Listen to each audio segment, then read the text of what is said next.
We can bring in. Hey, we're gonna introduce Steve and Marty right now, but I want to say here's some acting tips for you at home if you don't do the master class. This is the quick one. When you're talking and you want to act, and you have to say a line like, "Hey, I think everyone's gonna go tonight except for Dad." You could do it that way, but it really helps if you have props. So you go like this. Hey, I think everyone's going tonight. Except Dad. That's a good one. That was very acting. This one's good Solid. too. 10 out of 10. When you're shocked, David? Yeah. Are you telling me my son's gay? Right. Why are you mad about it? I don't know. And then this one's good. I don't know. Who knew that with such a mutating little mother? That's my Fauci. Steve Probably Martin. Can't use the gay one, but no, you can. It's funny. So Steve Martin, one of my all-time favorite of all time, comics, and then all the movies he did were just just bam, bam, bam from The Jerk to this. So many good ones. Always solid, always humble. Likes to stay out of the limelight, out of the main event. And Martin Short, who's very out there. I think they're a great combo because of that. Yeah. On Only Murders in the Building. They also do a stand-up tour, which I've seen is a fucking home run. They even do a joke about me in it. It's kind of flattering, right? Oh, really? They have a joke about you? About me, yeah. Oh, funny. And and I was in the audience like, oh, what? And then everyone's like, that would have fucking burned, dude. And I'm like, oh, that's funny. Of course I go along with it. Great guy syndrome. Ha, ha, ha, ha. Yeah. Aren't I the asshole? Anyway, great. Dana, you add, because I love these two guys. To Steve Martin Short, or as I think they should shorten the name, to Steve Martin Short. Because every name is there. Boom. Steve Martin, and Martin Short, I saw them both on television in the 70s. And Martin Short, I thought, well, we look like we're in the same tribe. He does voices. He's cool. I was always in awe of him. And then, of course, Steve Martin was a huge influence on me because he wouldn't do jokes. It was all rhythm. Excuse me. So I would say it was slightly nerve-wracking to have both of your heroes on there, really. And now they are perfectly joined at the hip at this point of their career, and the act is incredible. They're such good friends. And so I would say it was a thrill to have both of them on. Very Marty had one of the best years ever on Saturday Night Live, has hosted a ton, and Steve Martin is just a force of nature in comedy in the last 40 years. Steve Martin's albums, I remembered every goddamn line, and I couldn't help myself. I just wanted to say, this was funny. It's not even questions. This was good. He used to sing, and he'd go, Grandpa bought a rubber. Okay, so, and that was his whole act, was just non sequitur, Let me try jumping that around. with this thing. Okay, hold on. And he'd finish playing and go, this guy is good. Grandpa bought a rubber. Oh, it's a remake?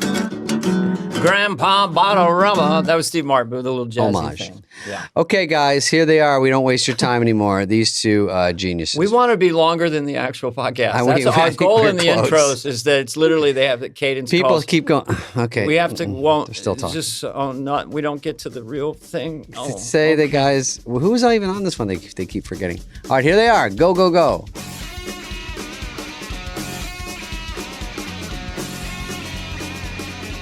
Okay, Greg, bye. Okay, Greg, fuck off. Got it. Let's start this damn interview. Yeah. Here we go. By the way, are we talking about something in particular, or we're just having fun, right? We're just having fun, and you can guide us into things. We'll ask you things, and you can always answer or change the subject. It's a conversation. Pretend we're at Orso's chatting. Yeah. By the way, it's Steve it's doesn't Orso. like this idea. It's Orso. It's Singular? It's not Orso's with an S. Sorry. No. I was That's never like, invited. That's like, Granny Clampett going to the cement pond, I thought it was Sorso's. There's an S on both sides. Is it this? You could get takeout food. Is that Lorne's go-to place in New York still? Orso, right? Still Orso? That isn't it? I would say Orso. Yes. It's very popular and really good and fun, and you meet where the elite meet to eat. Yes. Wow. So you're always writing, Steve. Yes, I just created that now. What do you? you were think of it as you were there when it happened. Have you ever been at Orso and saw someone and you were starstruck? and afraid to approach them? Uh, Michael Caine. I'll just throw out a couple thoughts. well, Michael Caine, I know, so I would approach him. That doesn't work. Yeah. No. But, Regis. yeah, I know, or I do. You know everybody. It's not, You said Martin knew John Lennon. Is that true? I would not go up for No. to John Lennon. I would not go up to John Lennon. You wouldn't go up to him, yeah. No, I knew I had an evening once with George Harrison, but not still John good. Lennon. Never Very met good. John. Oh, I know. You do an excellent and Steve and I actually know Paul. You do. Well, George was always so languorous. You do a good George Harrison, Marty. Yeah, you do a specific Harrison different from Lennon? Because they're both kind of trebly. No, I mean, I can't do voices. I do like 3 voices. I'm not you. No one's you. I don't know about. Thank you. It's true. I'm my heroes. Steve anyway. has a line in our show after I do this impersonation story, and Steve says, I'll do it. I'll do it to you. I say, Marty, I have to compliment you because you do something I don't. No, sometimes you're entertaining. And then I say, no, you do impressions. You do impressions, and I don't do impressions because I don't need to. When did the put down motif come into your guys' relationship and/or your act? Because it is really funny. Well, I noticed when I first met Marty that he would do it naturally, and it was part of his humor. And it's a way of, I assume, it's a way of saying I love you. Marty is the master of that. By making you feel badly about who you are. Yeah. And so I kind of got wind of it and I liked it because it's that old thing, that the wall of irony that keeps you from hugging. Yes. What is a classic? Like you said to Jimmy Fallon, so like, you're the best late night show to go to sleep to. It's that kind of turn. Yeah. Well, and I grew up in an Irish Catholic sarcastic family, so that was the norm. I grew up in a warm, loving family. Marty, who met who first and who went up to who first? I briefly met Steve backstage of the new show, in the middle of a new show. And I was going to Catherine O'Hara's dressing room, who was also in the new show. This was Lorne's a primetime mini SNL of 1984, probably. Spin-off. And I briefly met Steve, and you smiled, but you were getting a change. You were focused. And the next time I met him was I went to his house in July of '85 to pick up a script for 3 Amigos.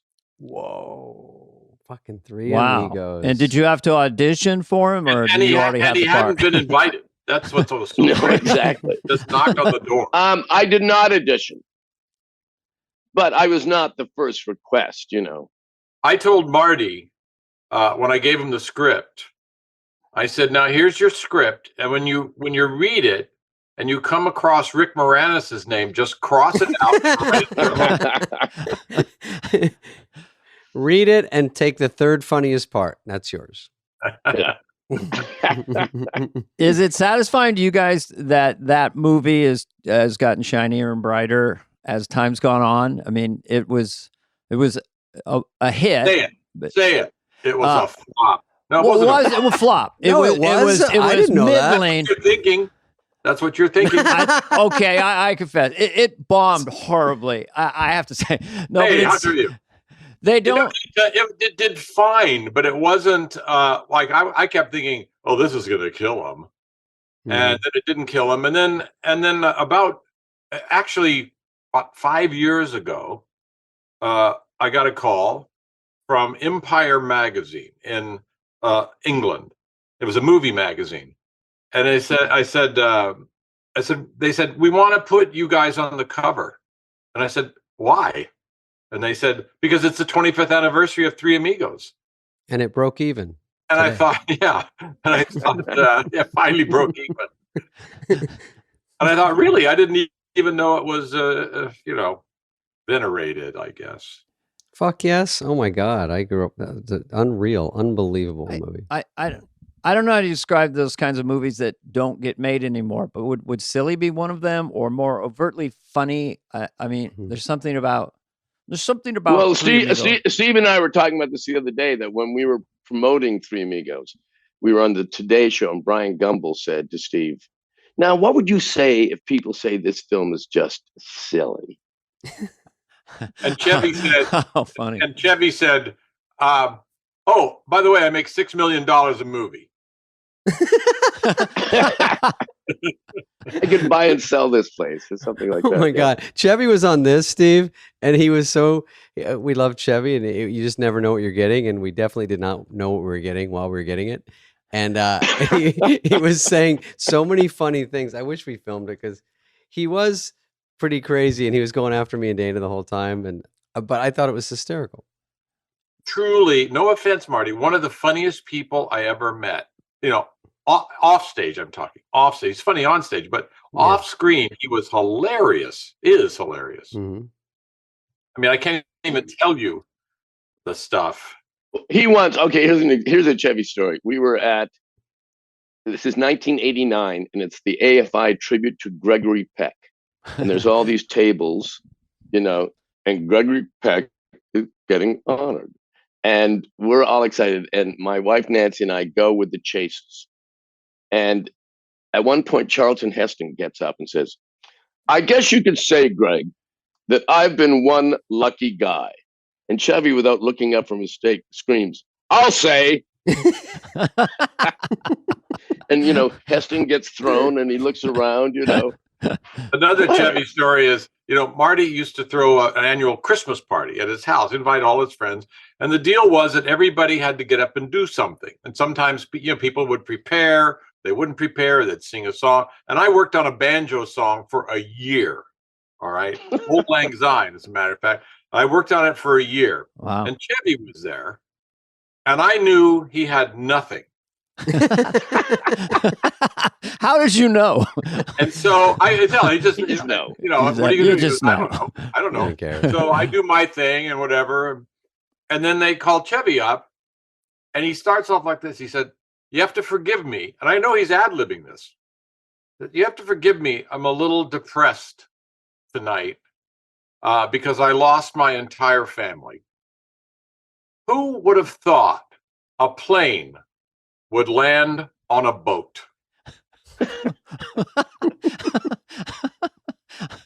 Just That's it. yeah, he's a trip. He was very fun. Every single second was shtick.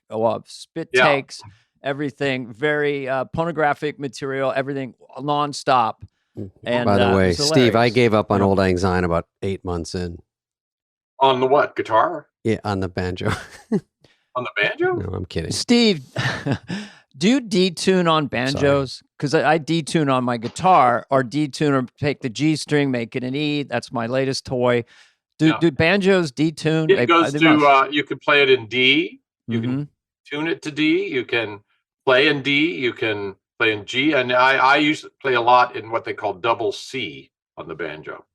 It's a beautiful. Give me a C, a bouncy C. Yeah. Steve, I was watching Steve at the Troubadour 1976. It was on YouTube yesterday, and I was looking you up, of course. Too much to talk about with you. One of my all-time favorites, of course, of both of you guys. And you were talking about your banjo, and you did a joke where it's hard to see, but you spreading your fingers, and you were spreading them so far apart. And you go, I could go with an easy, tiny pinky chord up here, but I'm going for the fullest extension. So many jokes. Some of those old stand-ups you do, and we're jumping around, but obviously I was in the era of listening to your albums back and forth, knowing everything. I won't bore you with that, but knowing every line, and it's sort of fun to hear it and not see it. I never saw you in person do stand-up when I was in Arizona, and then seeing that Troubadour was kind of funny because I remember the albums and hearing, there's so many change-ups, so many throwaway jokes, gets physical fast, change up again.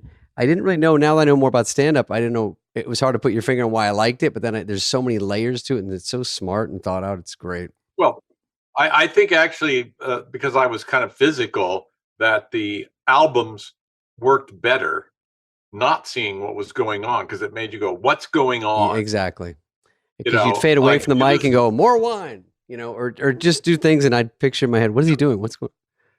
Well, if you listen to a Jerry Seinfeld record, you can just relax, just listen and be happy, and you never have to say what's going on. But that was an era where it was like they didn't have HBO comedians, and Right. it was all records. I think Jerry should do a vinyl album because he has that voice you want to listen to, and you'd see him on the cover, and the title of the album would be "Paper Clips." Why? Sorry, we had to go there. Steve, one thing that's very cool about your career is the aesthetic. Like, it seems like the album cover where you're blurry with the rabbit ears on. Oh, right. Is such a beautiful album. I mean, that picture, are you completely controlling all the artwork? I loved that picture because So there's a mystery to it. I've used it before on the cover of my book too, Born Standing Up. Mm-hmm. I'll have to think of his name. The photographer's name was Bobby Klein. He actually traveled with me as a a photographer, a man who takes pictures, or like a companion to do.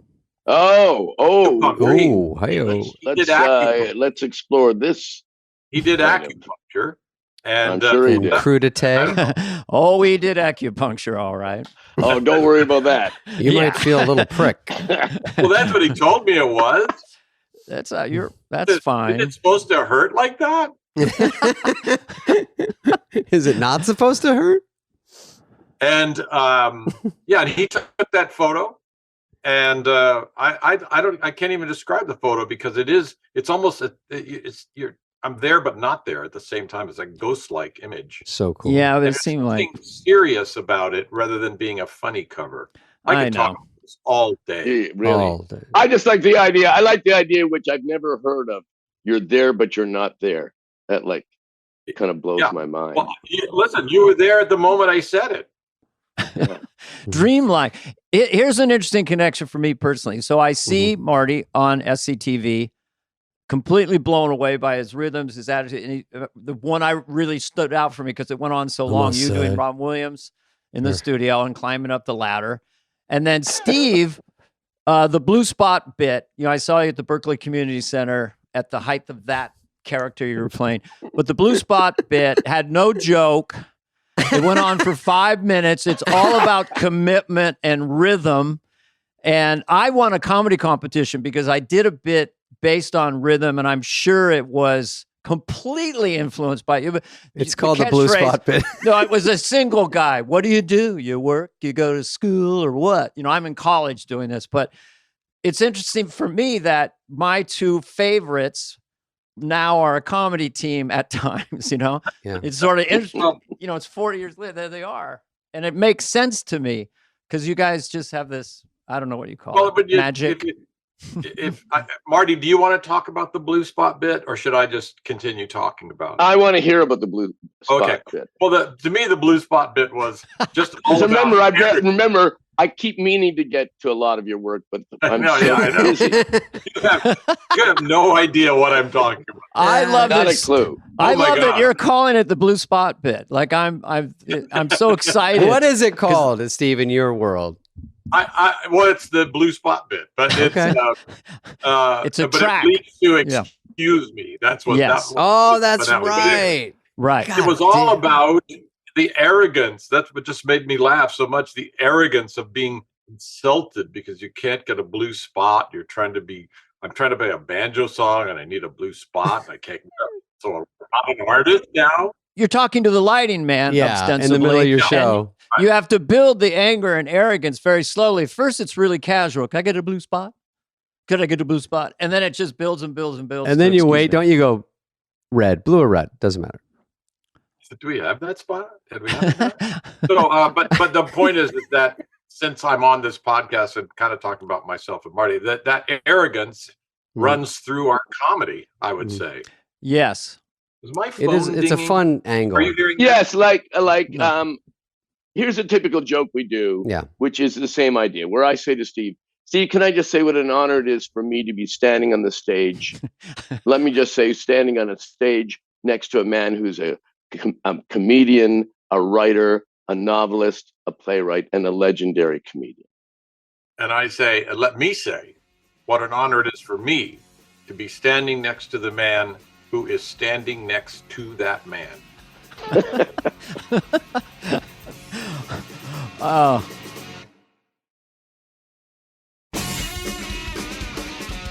Could I just mention on this general topic your titles of your shows? Because when I hear them, I go, "Well, they're all the greatest titles." Yeah, always has a good title. If I'd saved, I wouldn't be here. I think that was going to be one that you were going to use, Marty, for a Broadway show. That's right. Yeah. See us now because you won't later.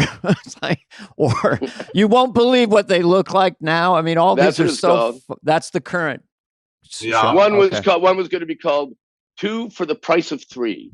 You know, And we I don't also always. had, what was it? One we did. The Dukes of Funnytown. The Dukes of Funnytown is our next one, we think. The best Yeah. show in the town right now. You'll see what's now. At the moment. At Yeah, the I know. moment. The funniest show in town at the moment. Yeah. But the Dukes of Funnytown you're going to use for the next whatever Yeah, tour. we're thinking of that. Yeah. Will there be a song? We're the Dukes. Yeah, it's a good idea. That'd be- yes, that's a Funnytown. good idea. Dukes of Funnytown. It's so hard to think Yeah. of funny titles. You know, Steve, also, no, I love the title of your book, Number One is Walking, and just how inside that is and how funny it is. They call on a movie, they call the first person the call sheet number one. And all day, no matter what you're doing, there's someone next to you going, number one is 10-100. Number one is walking. Number one's going to his trailer. And they just it's so annoying. And it's just so funny to see that. Explain that. Why you chose that and why it I'll needs tell you to. why. Because I had an anecdote about it. And it's that, the first time I did a movie and I heard like The Jerk and I'd hear number one is walking. I go, oh, that's so embarrassing. Yeah, they don't do that. And then you do your fourth or fifth movie and you hear number one is walking. Now you're kind of used to it. Mm-hmm. And now you're going, wow, number one is walking. That was fantastic. And then I did a movie with Meryl Streep and Alec Baldwin, and I heard number 3 is walking. Whoa, what? Oh, a dagger to the heart. Oh. It's complicated, right? Yes. Which is that's a movie that you can watch, over and over again. It's a huge favorite. Even of my wife Marty gives it up on that one. But isn't it? No, you got to. That's just one of those movies that works. It just works great. Complicated is mentioned in the new Kelly Clarkson song called "I Hate Love." I saw that you do a solo on that when you're. I play banjo on it, and it's a really good record, and it's very. It's one of those lyrics that's very direct, like "I hate love" and names, and Yeah.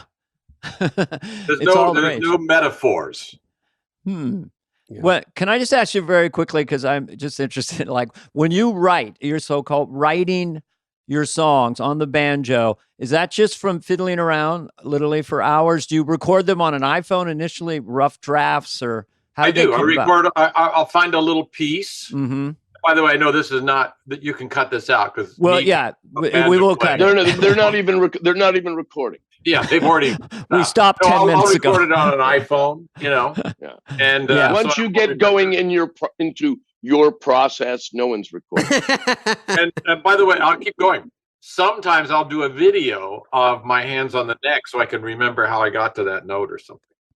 Okay, so Marty, go on. Yeah. Over this side of the Zoom, do you record things if you think of a bit or something creative? Do you record it on your phone and keep these memos of ideas yourself? Yes, because I do. I would. Yeah, I do that immediately. I send myself emails or texts all day. I do the exact same thing. Yeah. Subject, It's hilarious. brilliant. The only problem with Marty is when he sends himself a text, I hear him. The text comes in and he goes, "Who's this?" Early onset dementia is something that can happen to anybody. There's nothing to be ashamed about it. Do I know a Martin Short? Is anyone here in Mensa? So okay, these are general questions I have. What's Mensa? I auditioned for Mensa. Yeah. Mensa is the Society of Geniuses. Oh, Sharon, right.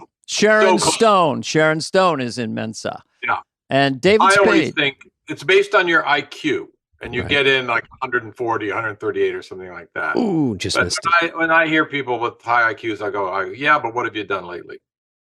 Exactly. Well, at least you hold no bitterness. Do you know your IQ? I don't. I have don't no know my idea. IQ. You only know it if it's high, I think.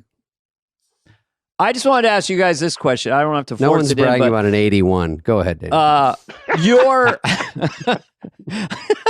if I'm coming up as a comedian and like there's Richard Pryor and George Carlin and there's you guys and Robin Williams, and these are big influences. Who were like when you were like, who was it? Was it Danny Kaye? I don't want to. Was it Fatty Arbuckle? Flip Wilson, or was it contemporary? I used to be able to do Danny Kaye's face. This is his whole act. Marty just made a face that looks just like Danny Kaye. I want to go back to Mensa. Not many people are doing it. All right, let's go back to Mensa. I want to go for 1 second because I had a joke and I thought this is going to kill him. It was in the show and it didn't work at all. And the joke was Marty's IQ is off the charts. It's that low. Doesn't work. Yeah, He got nothing. Marty killed it. It's like a joke. It's like a joke Gene Bayless would have done in '58 somewhere on the Catskills. Anyway, my biggest influence, I'd say, is Jack Benny. But I loved Jerry Lewis. I think Marty loved Jerry Lewis. Yep. And Laurel and Hardy, I loved. And Lenny Bruce, I loved. I was just reading some of his jokes. Were you an Abbott and Costello fan, or as well? Meets Frankenstein. Yes. As a kid, I was because it was just. But I wouldn't say that I was influenced by. I would listen. My favorite was Abbott and Costello. In fact, I loved Abbott and Costello Meets Frankenstein so much. But my first play that I wrote was called The Prehistoric Horror, and it was about a monster that comes back to life, and it was just ripped off from Abbott and Costello Meets Frankenstein. And Jonathan Winters. Oh, right. Jonathan Winters. We did a joke in our show that actually inspired by Abbott and Costello their lives, because I said I love working with Martin Short because he understands the concept of 60-40. That's what Abbott and Costello did, because Abbott, when they first got together, insisted on taking 60% because he was the bigger star. And then when Costello became the bigger star, he got even with him he was going to take 60%. I know someone who I think Bobby Slayton has the original screenplay or one of the original screenplays. And apparently he said that it would just say A and C ad lib. There'd be the lines of the other actors and they would, you just wonder why certain things pop, in a movie. There was a spontaneity there. It kind of made sense to me that I'll do this, you do that, you come in, I don't know. Yeah. But that's it's so unfortunate. Like I think Laurel and Hardy got along well and they never had falling out, but Abbott and Costello did have a falling. That's too bad because they had all this timing and then they can't see each other off the screen. Oh, they were that angry. But they should have gone 50-50 and then they wouldn't have fought. It's always about money. It's true. Do you guys go 50-50 or what's the is splits? what's the breakdown? And after tax, what do you take per gig? Yeah. It's a weird compromise. Steve still has to be on top. So he takes 52 to my 48. No, it's always 50-50. It has to be. 50. Let me ask you a question. When you guys are on, you're going to have great shows all the time. Once in a while, for all of us, we get a tired audience, a dead audience. It's not really happening. Do you call audibles in your show? Like, let's go to this bit, or you just keep smiling and plow through? The only thing we do spontaneously is nothing. No, sometimes if we're playing a casino, when you finish your show, a third of the audience gets up to leave, not realizing there's an encore. So we would just cut the encore and wave goodbye. Yeah, that's as wild and free as we get. But that's the only time that ever happens. Really. Don't the casinos scare you a little bit? Because I was playing a big casino with Dennis Miller, and 10 minutes before we came out, and the theater was dead empty. And Dennis goes, "Christ's sakes, Carvey, are we Three Dog Night now all of a sudden here?" But it was because they were all drinking, and then they pour in 2 minutes to go. But Dennis is, he's supernaturally funny. Do a little more, Dennis. I could listen to impressions all day. Yeah, Listen, so okay, Carvey, you got the big cats on the pod, huh? Bringing in the Martin guy. Steve Martin Short should be a singular name. That's how close these cats are, all right? These guys are looking at, 12, 14 large each year, They got a castle in Spain, the lake house, North Ontario. Carvey, honest to God, I'm just hanging in here, boy. I'm hanging by a thread, Carvey. I got a couple nickels in my pocket, but, never made the big score, but it would have been kind of nice, I think. But, I do know that. When we're done, I want you to call me and just do that. Half hour. My IQ goes up, or my vocabulary goes up when I do Dennis. Right. You just saw Dennis and Carolyn. We saw the James Taylor in Santa Barbara Bowl last week. Is that bowl a great place to play? How many seats? Yes, fabulous. About 4,600 maybe. It's nice. Whoa. How many? 4,600. Yeah, something like that. Yeah. It's fantastic. Would you shoot your next special there? Are you going to do another televised special? Early on in our, duo career, we would have guests come on our show. So we had David Letterman in Texas. Who else have we had? Conan came on, but and also Billy came on in Santa Barbara Bowl. That's what I mean. That's what I was getting to, and it was so beautiful because Billy is all pro, and there's a section where we chat, and he got up, and it was planned, to do some of Sammy Davis Jr., which he does really well, and he was silhouetted against the spotlight, and so I'm seeing this outline, a shadow outline, and it was just beautiful. Because he would adopt the posture of Sammy Davis Jr. and, the head bow to the hat. It was just beautiful. Yeah. The jaw, everything. Yeah. And then Marty got up. Ugh. Yeah. Wait, I don't remember this part of the story. Yeah, Marty got up. Yeah, I said, why can't you be more like Billy Crystal? I said. But That's true. Or maybe I thought it. That's what I did. No, I think you thought it. Yeah. Steve, this is David. I heard that you played the Universal Amphitheater in the old days, and you had the Blues Brothers open. Is that hard to follow? Is that your call? That's absolutely true. So what a fucking show that would be! My God. And I was in the audience. No way. Yep. Wow. 1978. Could not be. You're cooler. good with dates, Marty. You really have a photographic memory. I do. You're really our Mary Lou Henner of this Zoom. Oh, yes. I've told this joke before, but it's true. I used to think, do I have H. Sam like Mary Lou, and then I couldn't remember Henner. I thought, well, I don't. I'm just on the Zoom for Zoom candy.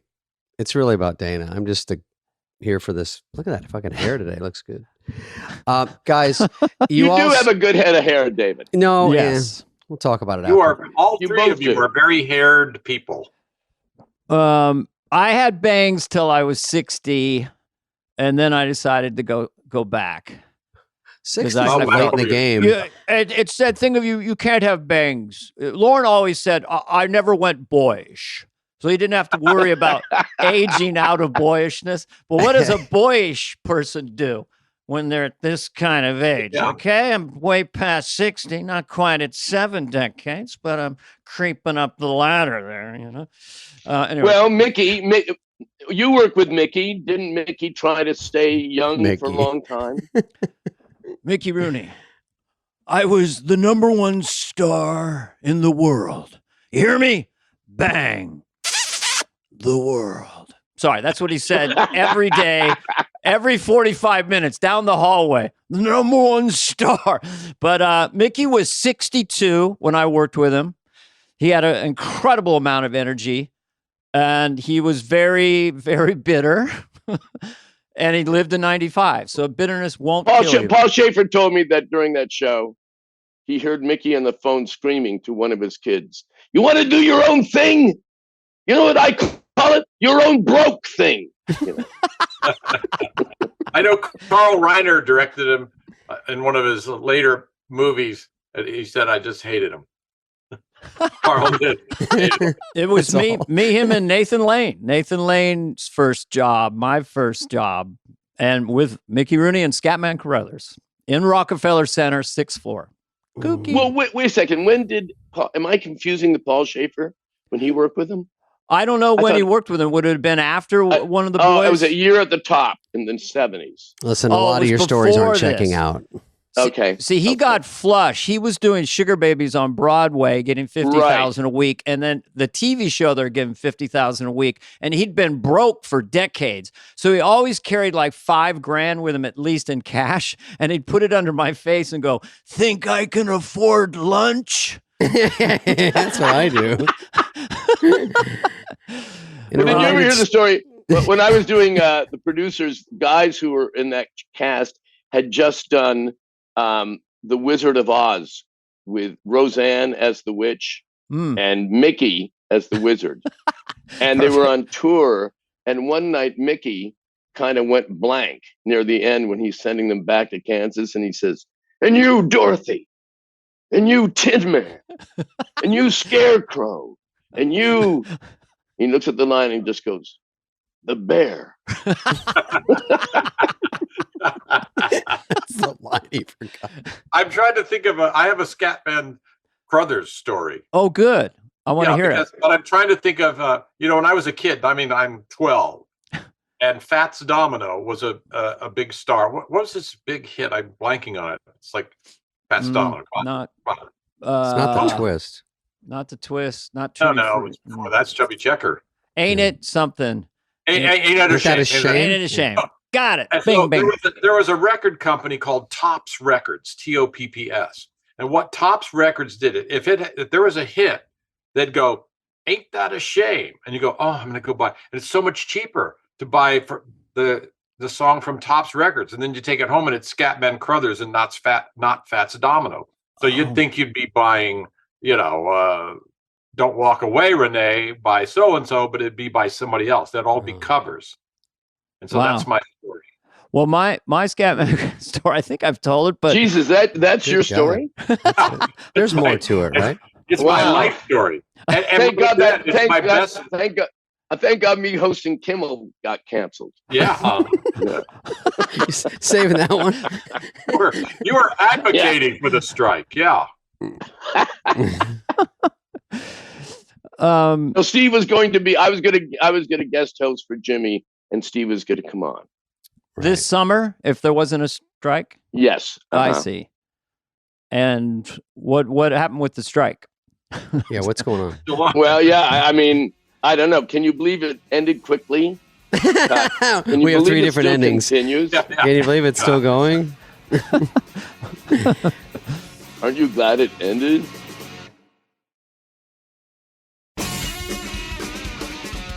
I like, Dana, that at the 40th anniversary that we all got to be there, but I like, Steve, that you did King Tut even if it was just quickly. Well, I look at that. I'm so embarrassed by it because, I wore my glasses. During King Tut? I didn't really get into it, so I sort of put on the outfit and went like this a little bit. But I got my glasses. I thought, well, maybe it's working in sort of the bad version of it rather than really committing. How hard are you on yourself, both of you guys, in terms of any? Like I'll have podcast regret. Like later today, I'll go, "I shouldn't have said that. Why was I interrupting?" Are you guys hard on yourselves? Marty loves himself. That's what my therapist told me. Be like Marty. I'm more critical, but it's not that I'm not critical. I know we do a good job. I don't think that you just kind of, I don't know why. I think you need that. Marty? Well, I'm just not as hard as my tendency is to over prepare for things, do the best I can, and then when it doesn't work out, I kind of go, well, I, I don't beat myself up. I don't beat myself up. Accept it. No, I don't beat myself. But we worry things. We work on it. We certainly both work. I mean, Steve is very conscientious. And if we do a talk show, we're talking about it a month in advance. So and that's why he's Steve. Well, I think we all know when something really works where there's no second guessing at all, like that was a home run, and you just want to feel that as much as possible. But 80% can be good too. I was about Steve and talk shows. Flydini just popped into my head a couple hours ago. I said, okay, that's an example of who else would do that? Who would commit to it? How did you think of pulling things out of your crotch on the Tonight Show? I'll tell you. It's not too long a story, but I was talking to Carl Reiner one time, and he said, I just came back from Paris and I saw the Folies Bergère show, and there was a comedian who came out, and the curtains open, and he's a little man, and he's standing next to a table with 500 dinner plates on it. And he said, I'm thinking, what is this act? And so the little man starts singing. It's hard to do on a podcast. He goes, da da da da. Da da da da da da da da da, and Carl Reiner saying, "What is this?" Da da da da da da da da da. Then he picks up a plate and he goes da da da da da and breaks it over his head, and he goes through the song and breaks the 500 dinner plates over his head. Okay. That's the show. And I thought that to me sounds really funny. I need 5 minutes because people would call me and say, I'd just come off this stand-up career that I didn't even do anymore, and I didn't have 5 minutes. Right. So I thought of Flydini because it came from an old magic thing where a magician would come out with a top hat and he'd produce a million things from the top hat. And I just said, what if it came out of my fly?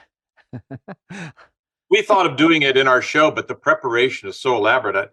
I'd have to come in at noon. Right. Didn't it take you 5 weeks to prep that? Oh, I did it. I took it down to the Magic Castle to work it. Then I went to Atlantic City to work it. It took a lot of practice. Where did you do it, Carson? I'd love to do it in our show, but I can't. We can't get ready. He did it last week or so of Carson.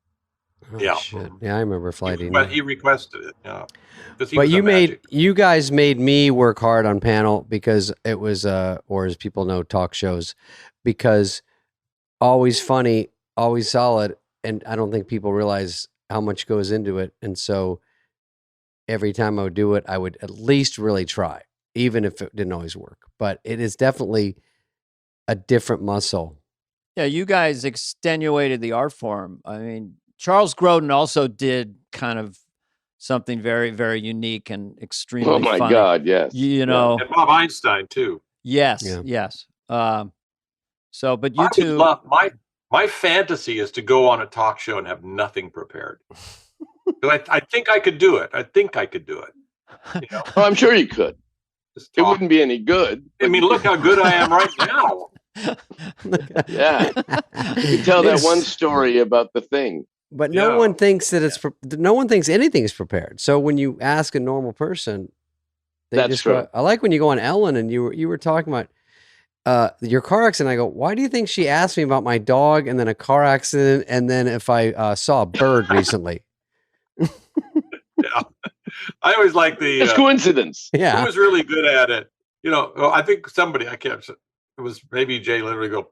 Someone was telling me that you just yeah, your publicist. Yeah, my publicist. Would Carson really say a little birdie told me, or is that just something that Impressionists made up? Or did he actually go, a little birdie told me that you're trying to buy a new car? Would we say a little birdie told me? Might have said that, but I don't associate it with them. Birdie was like Rona Barrett. He might have been the one who said, someone told me that went to France recently. That's it. That's the funniest SNL of all, when you're playing Carson confused and you say to Ed, now Ed, people say that we were once hotter and more on top of it than we are, and something like that. And he says, yes, Peaked in the 70s. Yes. Phil was just a laugh button as Ed McMahon. Like, I could just go on as Johnny and just be where you're at home watching a television and you just dust your there, you know. We're getting old, sir. Old reference lost on younger viewers. Yeah, because it was some reference to the World War II or something. But what do you guys think Carson's? You know, he's been talked about so much, but for you as guest destroying, I mean, the Betty Davis one is famous on YouTube. You know, so Well, what do you think his thing was? And you knew him too outside the show. I was telling Marty I have an epitaph for him for his tombstone. It would say, "Here lies Martin Short, and his references no one got anymore." Well, Betty Davis, I run out of them. You can't do Cary Grant anymore. No, you can't. You can't do Clark Gable. One time, Paul Letterman, like it was last year, and he said, you know, but Paul, and we have a big movie star. Paul, who do you think is a big movie star? And Paul was discombobulated, and he was thinking it was Clark Gable, and he goes, Clark Gable. Clark Gable. That's as current as you're going, Paul. Who's the impersonation that you do that is the newest? The kids would get. That the newest, you know, like I'm still the only ones you can really do are the political ones. Biden, and I just have a new Trump where what if Trump went woke? Let's hear that. You got to be able to say, well, anybody should be able to say they're gay. I don't care if you're 3-4 years old. You say it proud. I've got to tell you, we're going to be doing a lot of things. We're going to have a very diverse cabinet. That I can promise you, that I can tell you. And we know how to do it, and we're going to do it, and they can't stop us. That's what they're saying, and they know it. He is just the greatest at not really saying anything. He never runs into a ditch. He's always like, we're going to do it. We got to do it. And they said we can't, but we know how to do it. And many people are doing it. You're going to see it soon, and you're going to be happy. He's an amazing jazz artist that way. It is that kind of New Yorker Regis voice. It's Queens. It's Regis and Brando in specific, but Regis is another guy who honest to God, I just feel happy. When I'm doing impressions because you guys are smiling. I love it. Honest to God, I love being with Regis. And when I do this, and you're very nice, honest to God, you're some of the funniest people America's ever produced. There they are, the great Canadian Martin Short, who can beat him, and Steve Martin. It's just, I smile every time I see him. There was such a charm to Regis. It's he was so lovely, and we used to go to dinners with he and Joy at Fiorello's. Tell us, tell him about the New Year's party you went to at his house. Oh no! I was going to a dinner party at your house, but he was having a New Year's party, and so I thought we would get there like 5 to 7, and the doorbell rings. His head doesn't have his jacket on. He says, "You're 5 minutes early. Where are you going next?" He knew. He was just fun and lovely. Yeah, he was. Yeah. Just a great, great guy. I saw him and authentic. I saw him on the Joey Bishop show. Jesus. Yes, I did. It was a television show, and he was Regis, and Joey was always putting him down. Yes. Always. Like being snide. And Regis showed him. Well, Regis told me. Who was the other guest? Mannix?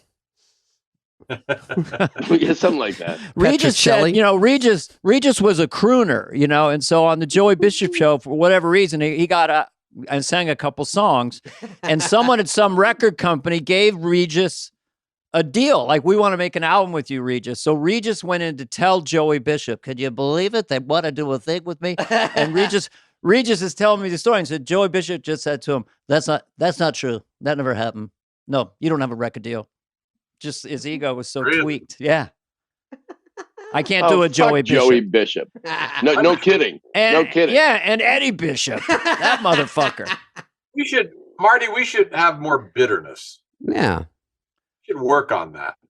Well, what you guys, I refer to you guys a lot as like why I'm still going, because now I see you guys on top of your game. I mean, it is kind of cool, right? I was gonna, the show Only Murders in the Building, like this great hit show all of a sudden, and you're touring. I mean, you're kind of on fire, or what's going on in your age Well, group? we were always touring for a long time, but the show is, again, created by Steve. You mean the So only murders in the building? But that has Only murders in the put a building. little heat on us. But we know heat is transitory. Let's say that was one of Lorne's big things. The minute you're hot, you can feel yourself being less hot. I know. I think I can share this Tom Hanks story. It's his story. Sure. He was like in the 80s, and he was doing Letterman, as a matter of fact. And Tony Randall was on the show too. And Tony Randall came up to him and said, "You're very hot right now. You're very hot." And Tom Hanks is courteous. Says, "Well, thank you." Then Tony said, "It doesn't last." With a little sing-songy. Yeah. I like Tony Randall. I liked him a lot. Yeah. Yeah. He was a big Letterman guy, right? Tony Randall. Should we talk a little bit about SNL and your guys' relationship with it? Martin Short, I don't know if we talked about it when you were on, but just the sort of all-star year you had with Billy and everybody. It was it's an outlier sort of 1 year with that cast, crushed it, and then dissipated. You've been asked about that, I'm sure, but it's something we haven't really talked about on this SNL themed podcast. Well, yeah, right. Well, we had, hold on, I'm getting. Steve's giving you your jokes. Uh-oh. Yeah. No, we had a 1-year contract. Mm-hmm. Billy and Chris and myself and Harry, and maybe Harry Rich Shearer. Hall, Harry Shearer. Rich Hall. And we all had 1-year contracts. And to me, I still have a pro and con list of doing SNL, of why I should do it and why I shouldn't do it, Mm-hmm. But it was an intense year. And I always wish that I'd been committed a little longer. So I would have, because I was treating like every night, every show was a special, and how much was I in it? And, Mm-hmm. I never really relaxed throughout the year. And when you come back and guest host, you seem like the most relaxed person to ever Well, guest yeah, host. then it's just kind of okay. And I've done a lot of cameos now where I just show up for the air show. They're always funny. Oh, that's nice. Wow. Yeah. So all the That's energy juicy. goes right to the thing. Yeah. So Steve, there's too much to say about you. You're 15 hosting, or what are you Something at? like that. 18? You and Might have been 16. I think it's 16, but I go back to 76.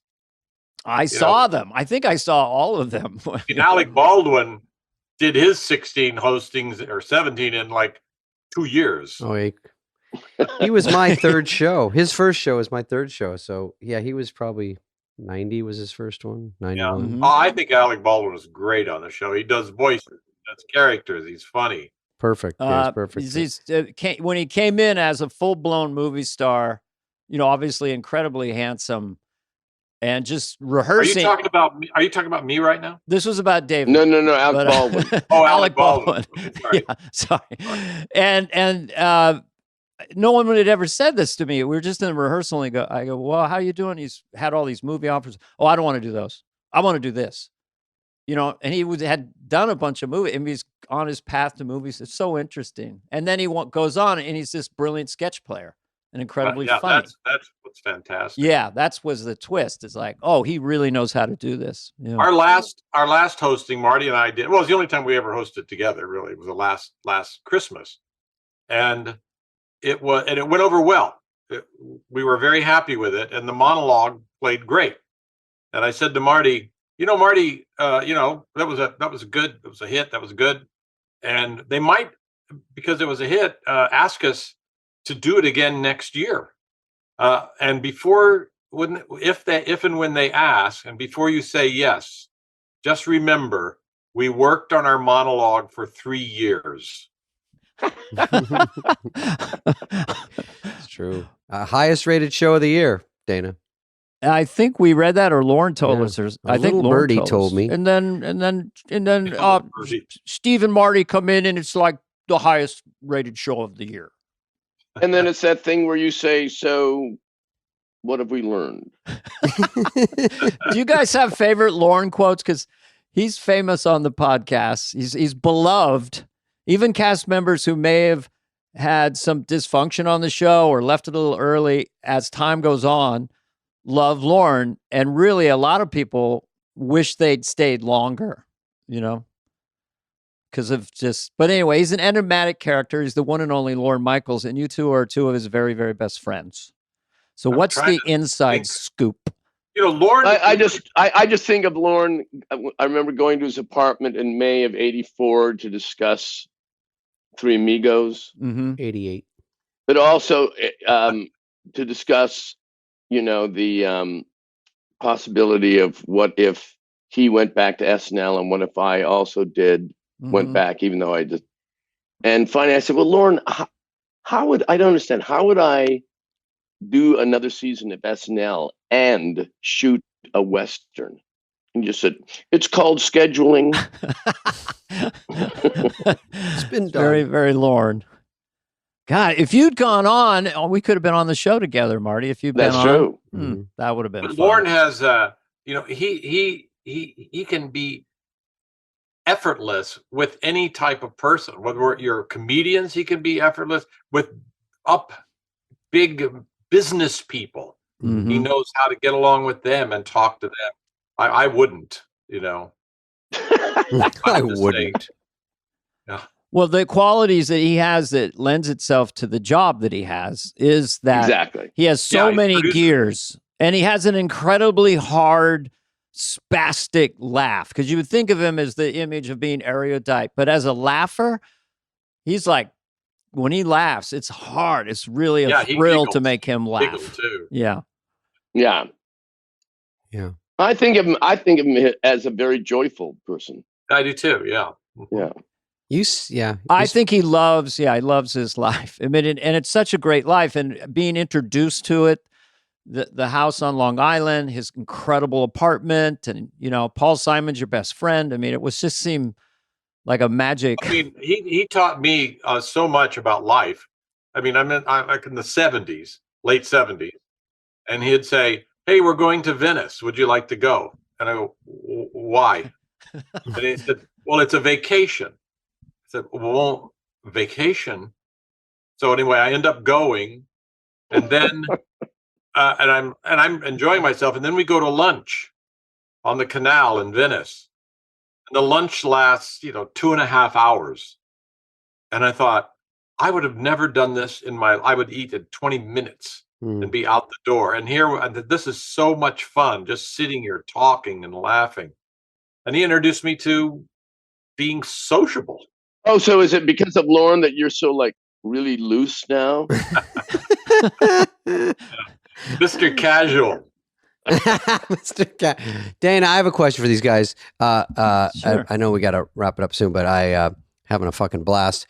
Steve, I have to ask. I'm guessing you both were close or knew John Candy, and in Planes, Trains. John Candy's beloved forever and ever. One of the greats. I think you'll agree. Yeah. When Planes, Trains, does that come written funny and written for you too, or is one of you guys attached and First you think of of the other all, one? the script was fantastic. It was written by good. John Hughes. Supposedly he wrote it over a weekend. And when I got the script, I think it was 152 pages long. And a normal script is maybe 110 or 112. So I said to him, "God, the script's so good, John. Congratulations. What are you going to cut?" And he said, "Cut." And the first draft of the film came in at 4.5 hours. Wow. But anyway, then he encouraged John and I to ad-lib. And there's a lot of ad-lib scenes, like in the motel room, we're kind of giggling and laughing. And then some jokes we just made up, like "Those Aren't Pillows" was made up on the set. Really? That's kind of that's the line of the big trailer line too. Yeah. Yeah, those aren't pillows. He was so sweet, and we got along so great. In fact, we made a deal at some point about 3 weeks in. We said we'd ad-lib a scene, and then they'd have to cover the ad-lib. So a scene that might take an hour was now starting to take 3 hours. and we said, we made a deal. No more ad-libbing. We're not going to ad-lib anymore. But he would make me laugh so much. He would do a gladiator movie, like an Italian dubbed gladiator movie, where he would say the line in Italian, and then his lips would keep moving like it was dubbed. Yeah, he was Not done before the Queen, Centurion. And then his lips would move. Anyway. Yeah. No, John was an angel. I can still see John walk in this door right now. That's what a strong. And he had a great laugh. He loved to laugh. Yeah, that's good. That's good. Yeah. That was a good face he did. Yeah. His the pathos that he in Planes, Trains, and Automobiles. Yeah, he really, that moment when at the end. I mean, he's world class kind of silent film. Absolutely. He was just a great actor. There was a scene in the movie that took place at the end that was trimmed down. It's where he tells me his wife, I don't want to do spoilers, but it's 40 years later. I guess I could. You're okay. Yeah. It's the plot's available. out. It's on Amazon. You can order it.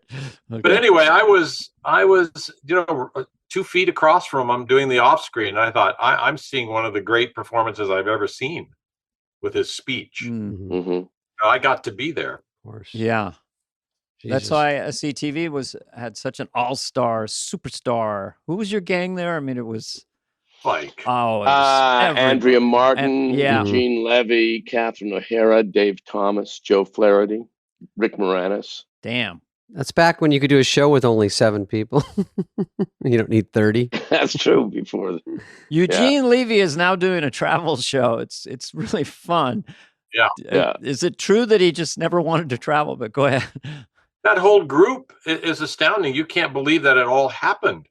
And every one of the SCTV or the Andrea Martin, is in our season 3. She was also in season 2. She plays Steve's love interest. What about Marion? Only Murders. Marion Straubner, or who? There's someone else who's a guest star. Meryl Streipman. Meryl Streipman. Yes. From Out of Africa with Redford. Yeah. No. Africa. So you've got Andrea Martin coming out in season 3, August 8th. Only Murders in the Building. Meryl Streipman. Pete Rudler. Pete Rudler. No, or Paul Rudd. Paul Rudd. Okay. Yeah. Pete. I'm not good with the names, but I think it's Paul Rudman. Paul Rudman. Tina Feisting. Yeah. Oh, she's on. Tina Feisting. Jam-packed. Great. What is I should know, but what is Selena's last name? Gomez. Gunther. Selena Glickstein. Oh, wait a minute, Jiminy Glick. Can we have 5 seconds of Jiminy Glick?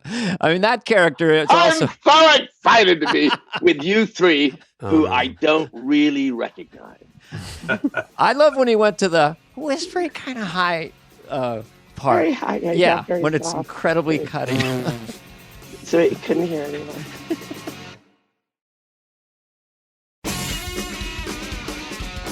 The first time a David Spade jumping around was on Johnny Carson. I was on. Oh, that's right. That's right.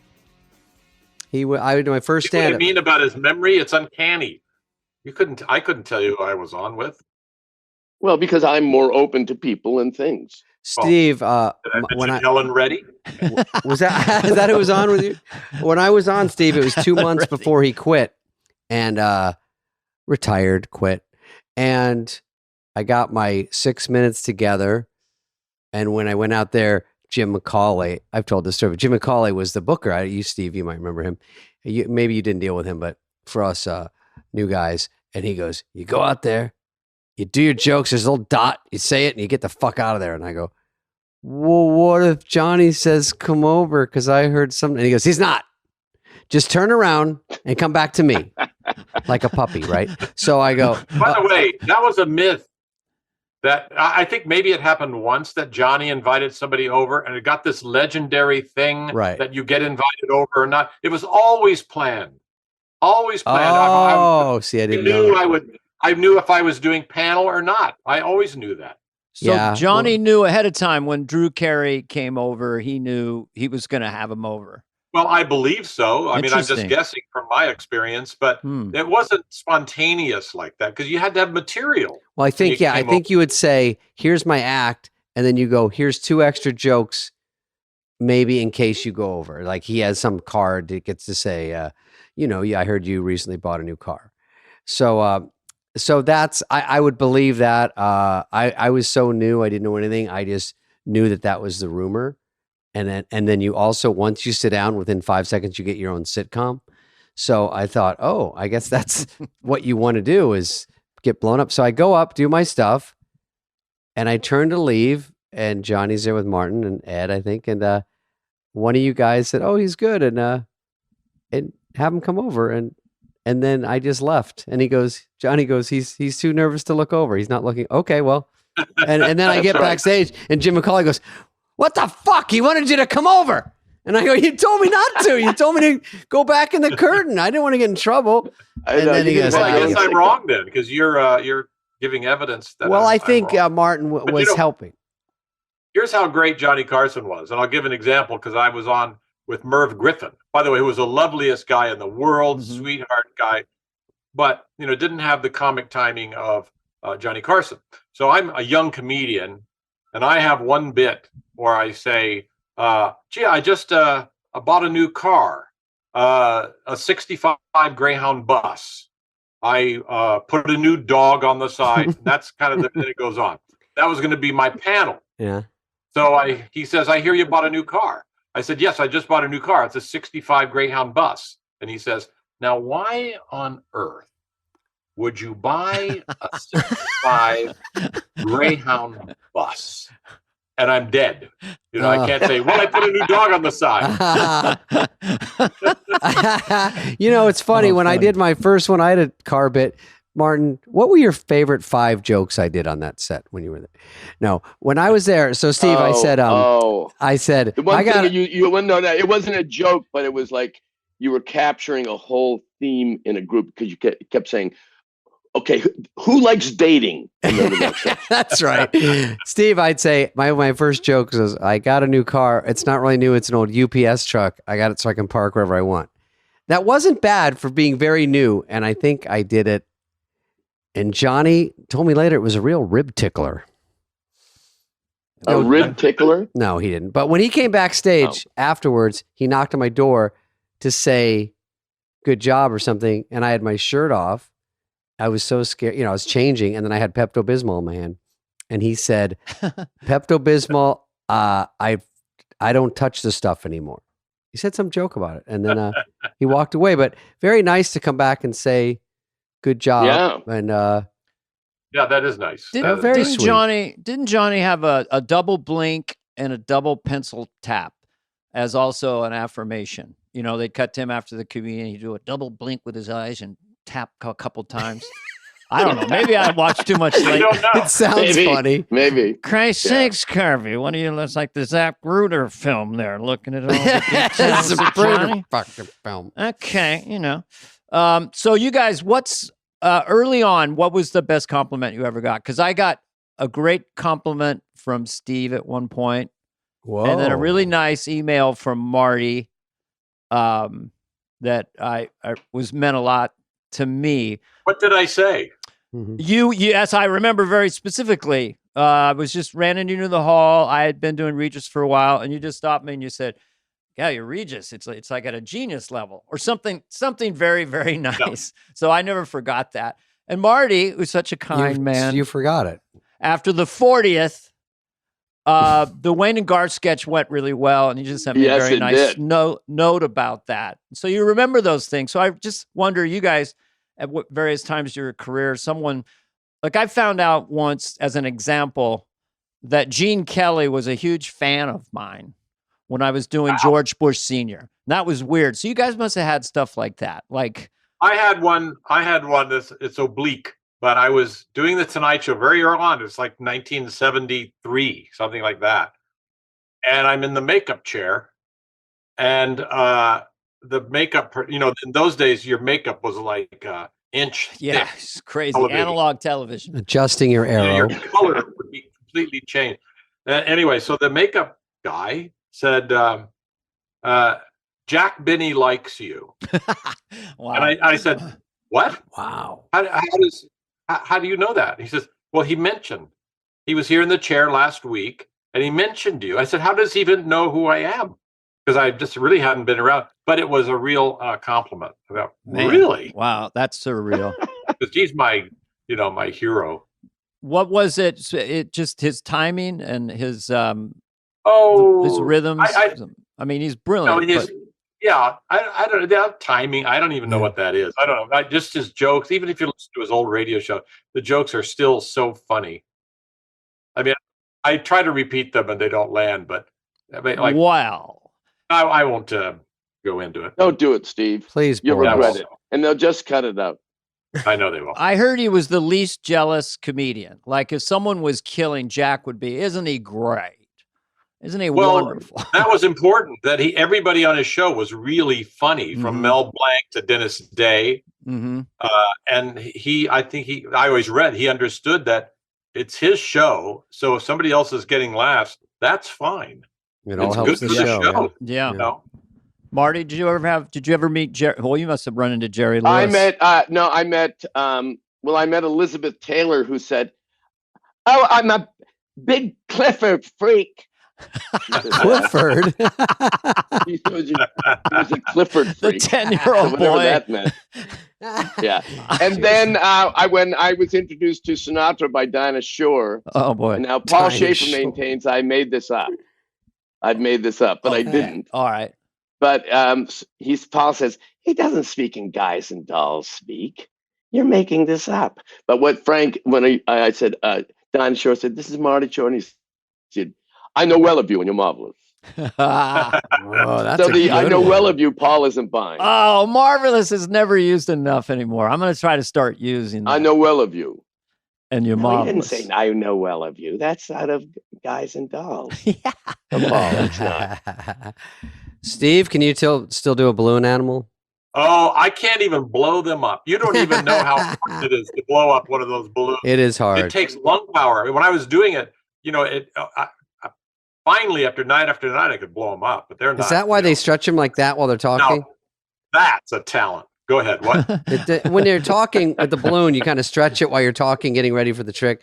Is that you do that? But that's not enough. You need lungs. I couldn't even. If we had to do it today, it said they'd love to see the balloon animals. I go, I can't. What about Happy Feet? Can you still do Happy Feet? Can you do That was content great. feet? I could, but then I would die. I say We don't. do something similar at the end of our show, like you we do, a guys. nail imitation. Yeah, you guys do a go nail crazy at the end of the show, physically. Tap a little. I do Yeah. that. So, All right, Dane, anything else? We got to let these guys go. They got a heart out. well, I was. Too bad it was at 10 minutes. If David and I hired you guys to write us a duo act, Yeah. What are we talking about? If we a full Money-wise. hour act with me and David, and you write it for us, Airtight. What are we talking? 3 million? Well, we want some hits, but we don't want to belabor it as like a last tour show. So you can do some hits. We want David doesn't have to be that heavy in it. Zoom candy. I would like it the reverse. I was thinking we should call John Mulaney and tell him that his latest special was really bad, to convince him to write for us. that his writing for himself is over. So why don't you transfer all that talent to us? Yeah. It's a cruel thing to do. But It is cruel. It helps. But you guys should write for us. We need your young outlook. Oh, yeah. So when you guys go on the road, how do you get in and out of the theater and the hotel without people wanting you to sign specific plastic things?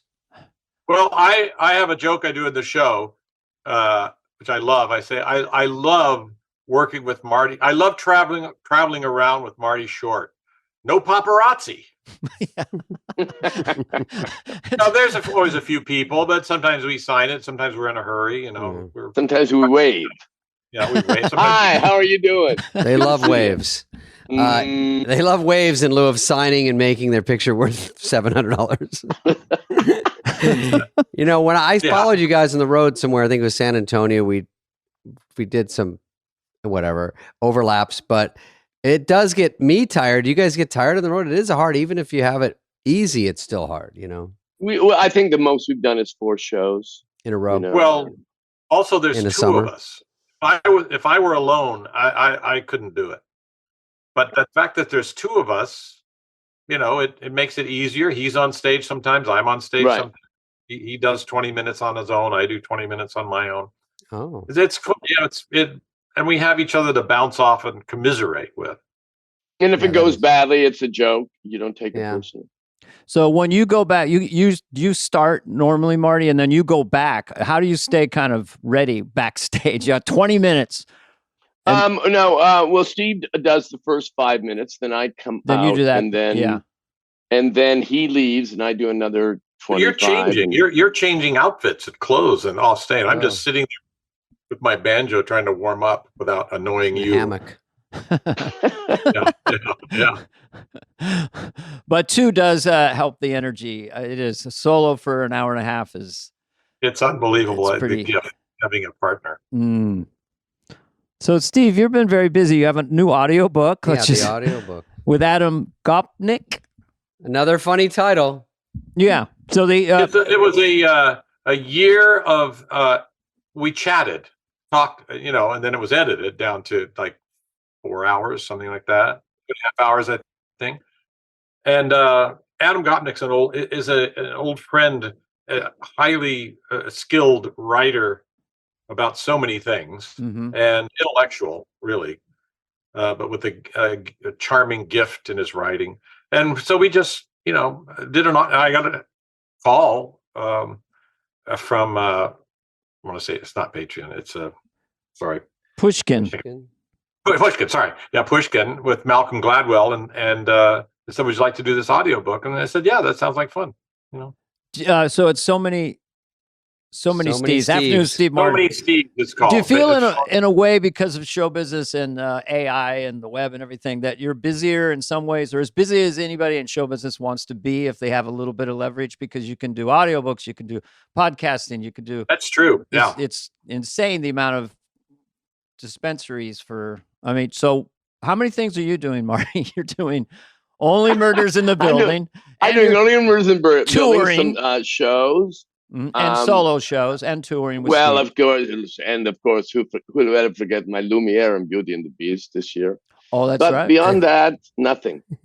Guys, I don't know, but I have to go downstairs. Excuse me? I have to leave. Oh, we're done. We only We're have done, one yeah. more. We only have one more question. What is the meaning of life, Steve? Yeah, there goes. Oh, Quickly. that's so easy. No, anyway, It's a movie. we'll let Also, you a guys go. documentary on Steve. Oh, there's a documentary on Steve on Apple TV later this year. That there is, yeah. Yeah, Got to see that. Mhm. Well, you guys. It's that time of life, the documentary time of your life. time of your life. Anyway, well, I just want to say that's been a thrill, and thank you both for coming on our podcast. Thank guys you. are We love your fantastic. podcast. It's hysterical. Three And of my we've loved you guys favorites. for so long. We really have. It's just a joy to watch the young kids. It's like having, and I mean this with love, it's like having Siegfried and Roy back. But We can end all right, on that. thanks a all lot, right, guys. thanks you. Thanks, We'll guys. see you. We'll see you around campus. Enjoy yourself. Bye, guys. Bye, guys. Okay, bye-bye. Dana, we got a great, fun comedian on that we both like. We both Mhm. known forever, Jerry Seinfeld. The Jerry Seinfeld, who also did what was his half-hour show in the 90s called? It's called Skidoo or something. it's Yeah, called. I Feld- know it if I hear it. Feldman. So anyway, he may be he wouldn't like this, but he may be kind of an icon at this point. But it was very interesting That's to talk safe to him. to say. I mean, people Safe. throw legend around or, oh my God, you're great. He is one of the best comics to do it. And he's definitely has a show that is arguably the best sitcom, or in at the least way, conversation. way, way up there. Yeah. Yeah, and we can look now, 25 years later, how it's just ubiquitous. It's aired all over the world. And then Jerry is such he at his core, he's a stand-up, and Mhm. he's a scientist about it and loves to talk about it. So that was very interesting. It was a really fun, interesting interview. It went by very fast. He has a lot to say, and his new movie, Unfrosted. And so we talked all about that, the idea of writing and directing a movie, Yeah. And all the cameos, and there's so many comics and funny people that are in that movie, Mm-hmm. and it's got a great nostalgic feel to it. Mm-hmm. It was a lot of fun, that one. Just sitting with him. I don't see him that much. I see him about once a year somewhere at an event. Never get much time. Everyone's around. So just to sit and we all and and it's we, in person, and we cracked by up. the way. Yeah, a He's- lot. Oh it's in- yeah, we all did It's at my in house, person. and we cracked up. It's good to just have hard laughs when comedians are on. Yeah. Yeah. Jerry loves comedians and loves talking about comedy. And so I think you might enjoy this. I hope so. We did. All right, here he is. Here he is, Jerry Seinfeld.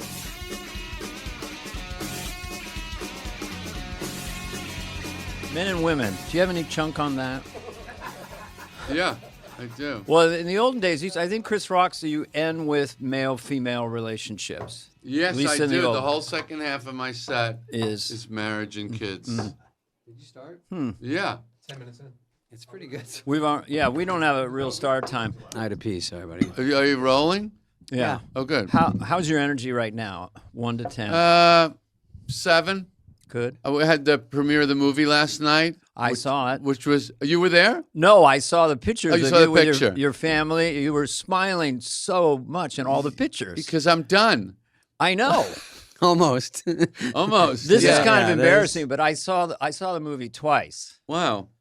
Well, you're cooking dinner. You got it on the laptop. I'm not saying. Horrible chair, by the way. Work on that. This chair's What? our. It's horrible. I always thought you were taller. Why is he in the little kid I chair? don't know if it's. It's shaped like someone just drew an L and said, pad that. This chair sucks. Yeah, chairs are Yeah. now made for humans. They're actually designed to fit human beings. This is not. This is like This is Burger King. designed They to want to look get you in and out. like something. Are you Charlie, is lower that a than better us, chair? or do you have a short torso? Because I see It's your chair. No, Yeah. I'm Not telling you, mine. it's a bad chair. Is Charlie's better? Oh, you got it? Oh, this one might be Okay. better. Yeah. Slightly different. Chevy Chase sat on that one. Chair? Okay. I bet it's. This looks better. I bet it might be a little similar. I think it's It's better. Okay, good. Yeah. it's the same chair. I only saw Unfrosted once. Dana. I just got Make these sure. jeans. Oh, good. I put them on. I took the tags off this morning, and they fit. They fit perfectly. Isn't that great? What store? Levi's. Okay. Old school. Yeah. Yeah. I What like kind it. of jeans do you wear? They just asked me. Just that for answer something. the question. Oh. When I was growing up, Objection overruled. Yeah. Your witness, You know, Mr. the difference Seinfeld. between men and women. What kind of jeans I do don't you really wear? know. It's whatever wardrobe has. He has and I a just take 'em. professional shopper. No, I don't, Dana. I used to wear only 501 Levi's, and then somewhere along the way I got lost, and it just turned into brands I didn't know, and they were the exact same, but they cost more. The Sandler. What is that Sandler thing? I love that you would have a thing of Sandler I up there. know, That's I don't know. hilarious. This is his album. Yeah, And 100% then, fresh. And there's Norm's book over there. Oh, that's There's just great. little pep. There's Will Ferrell. That's nice. It's all All we have is each other. That's all comedians. we have. Yeah, right? I was talking about how the only time I feel really calm Hmm. is alone or with a comedian. Yeah. If I go to like a showbiz event, I will beeline to a comedian. Yeah. And it's very simple explanation is that we're all on the spectrum. Is that true? Oh, yeah. Oh, yeah, definitely. Nobody cares about the spectrum when you take it out this far. Right. It's A not the little one you bit think is about. good, though. Yeah. Little bit. What's his name? Neil Yeah. Brennan has a funny, Yeah. the sprinkle of Mhm. Asperger's or whatever it is. Well, he says psychopaths and addicts created That's the whole us? world, basically. Oh, right. Yeah. That was in his last that- special. yeah. Let me ask you a question. Has Lorne ever told you his thing about funny people? No. Because it sounds like something you would kind of agree with. You always, I if- agree with everything Lauren says. Me too. So Yeah. I say I'm moving somewhere, and he always would say something like, "Will there be funny people there?" That's the first one, and then the second one he goes, "Because there's like only 900 of us on the planet." was specifically 900. Sound about right? And Globally.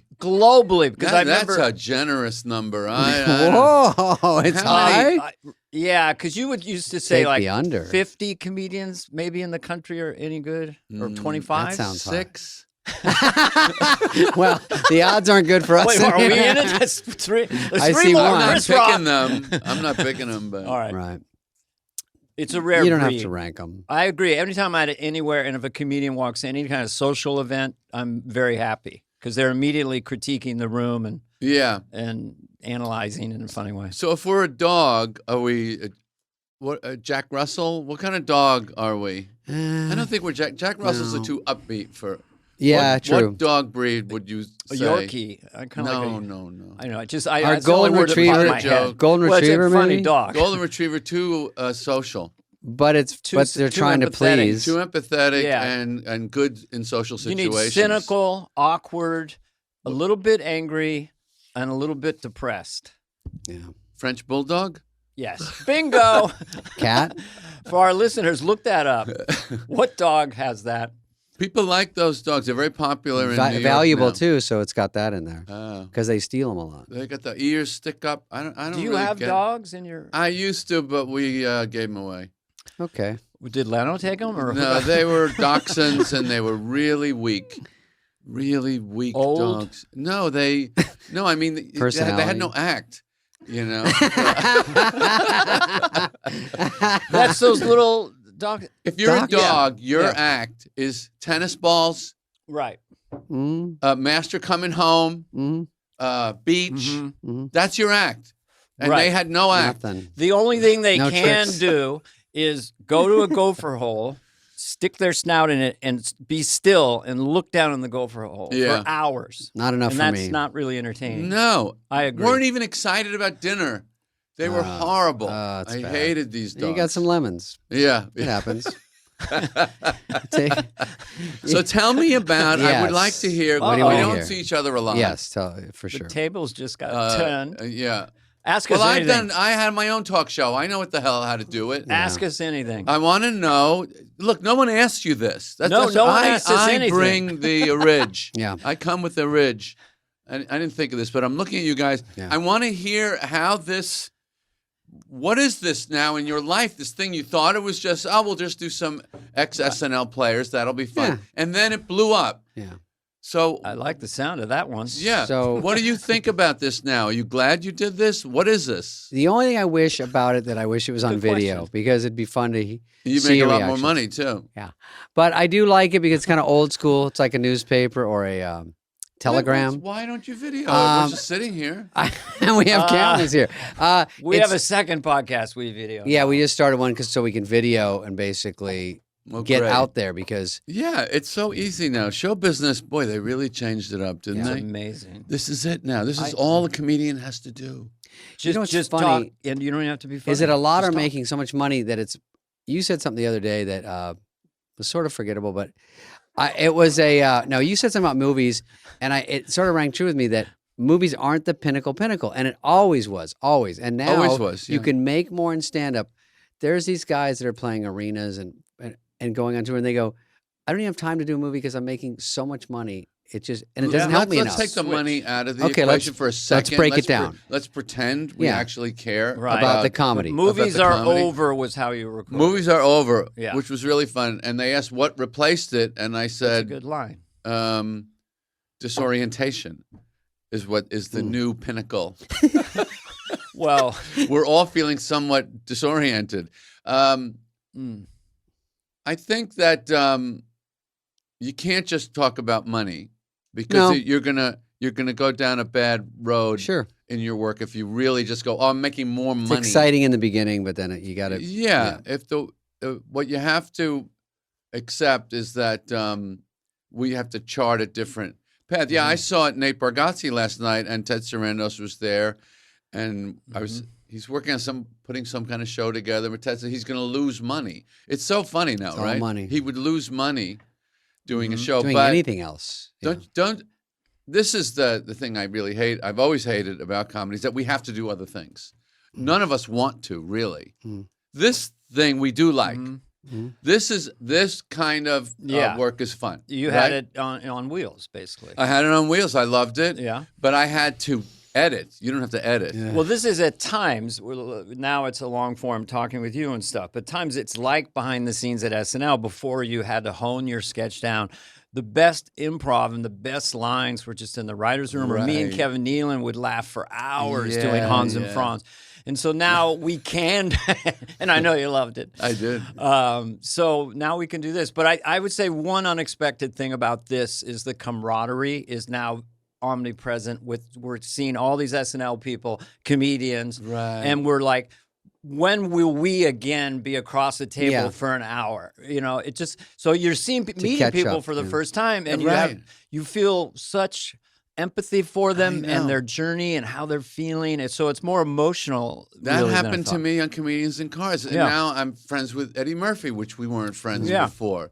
And everybody on the show. You know, you're texting, and it's so nice. You do a Yes. long chunk of time. We talked to Chloe Fineman the other day. We both Neil don't know Brennan, her. we She's had awesome. on. And then you sort of have a new thing. You go, wow, they were very interesting. They know about their life So more. the thing is, I guess that we're just interesting to listen to for people. I don't know if that's true. I mean, I would never. I mean, unless it's somebody I really like, Yeah. why would you listen? Do you listen to podcasts? No. Yeah, but you have. I have. Did you ever listen to one and like it? I kind of, the thing is about entertainment now, Jerry, this is something that you would observe. People are always doing other things. When you're at a comedy club, you're at the Right. club. You may be getting a drink, but you're watching the comedian. Right. Everyone listening to this will be doing something else. Yeah. Gardening, walking, mostly driving. They'll be distracted. 12% this. So we don't Right, have I to be see. that good. Right, but we're still But we're good still- enough. Yeah. Yeah. Howard Stern invented this, right? Yes. But we're better than him now. Yeah. Because Right. Howard is interesting. Howard is a great interviewer, but comedy chops. I mean, can we speak candidly? Sure. No. Well, he got Robin. Well, he gets serious, And Robin is a big part of how Yeah, they're he's all funny. great, but Yeah. let's face it. He's Let's been be out, honest. He's been outflanked by some and yourselves. I would say is absolutely. This show is comedy podcast. This is the best one on the air. That's nice. Thank you. Yeah, because right. you guys are you play Jeez, nice we- together. You're Yeah. smooth. You're not jumping on each other, which is annoying to listen to. We're friends. We don't Yeah. compete. We really don't. Right. He cracks me up. It's fun to hear him. I like to hear him Yeah. score. I like to talk to guys like you. It's not always this level, but anybody in comedy is interesting to me, and we're all a little damaged and beat up, and it's fun to hear. So some are tougher than others. You probably, when you interview, sometimes it is Yeah, it is well, work. that's why I had to edit it. I couldn't put that out to people with the You best wouldn't put 'em stuff. through I it? couldn't do it. No. And then I got tired of doing all the editing. Right. Yeah.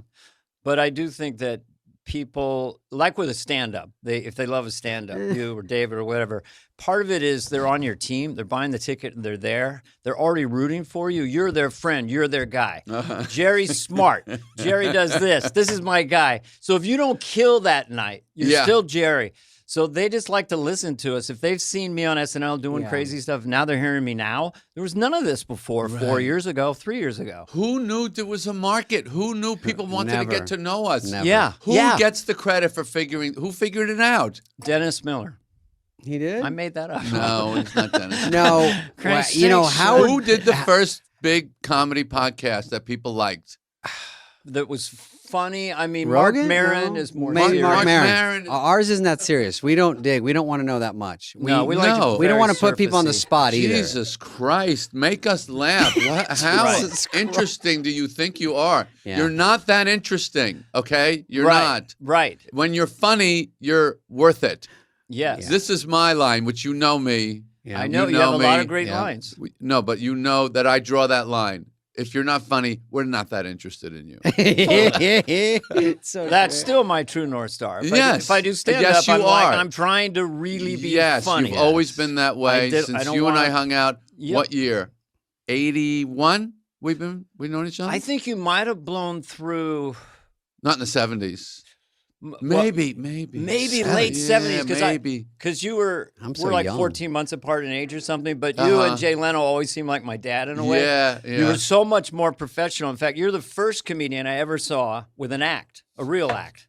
That was at the other cafe in San Francisco at the Haight-Ashbury. Yep. And our bits were all discombobulated. Yeah. All of it was running into a corner ditch.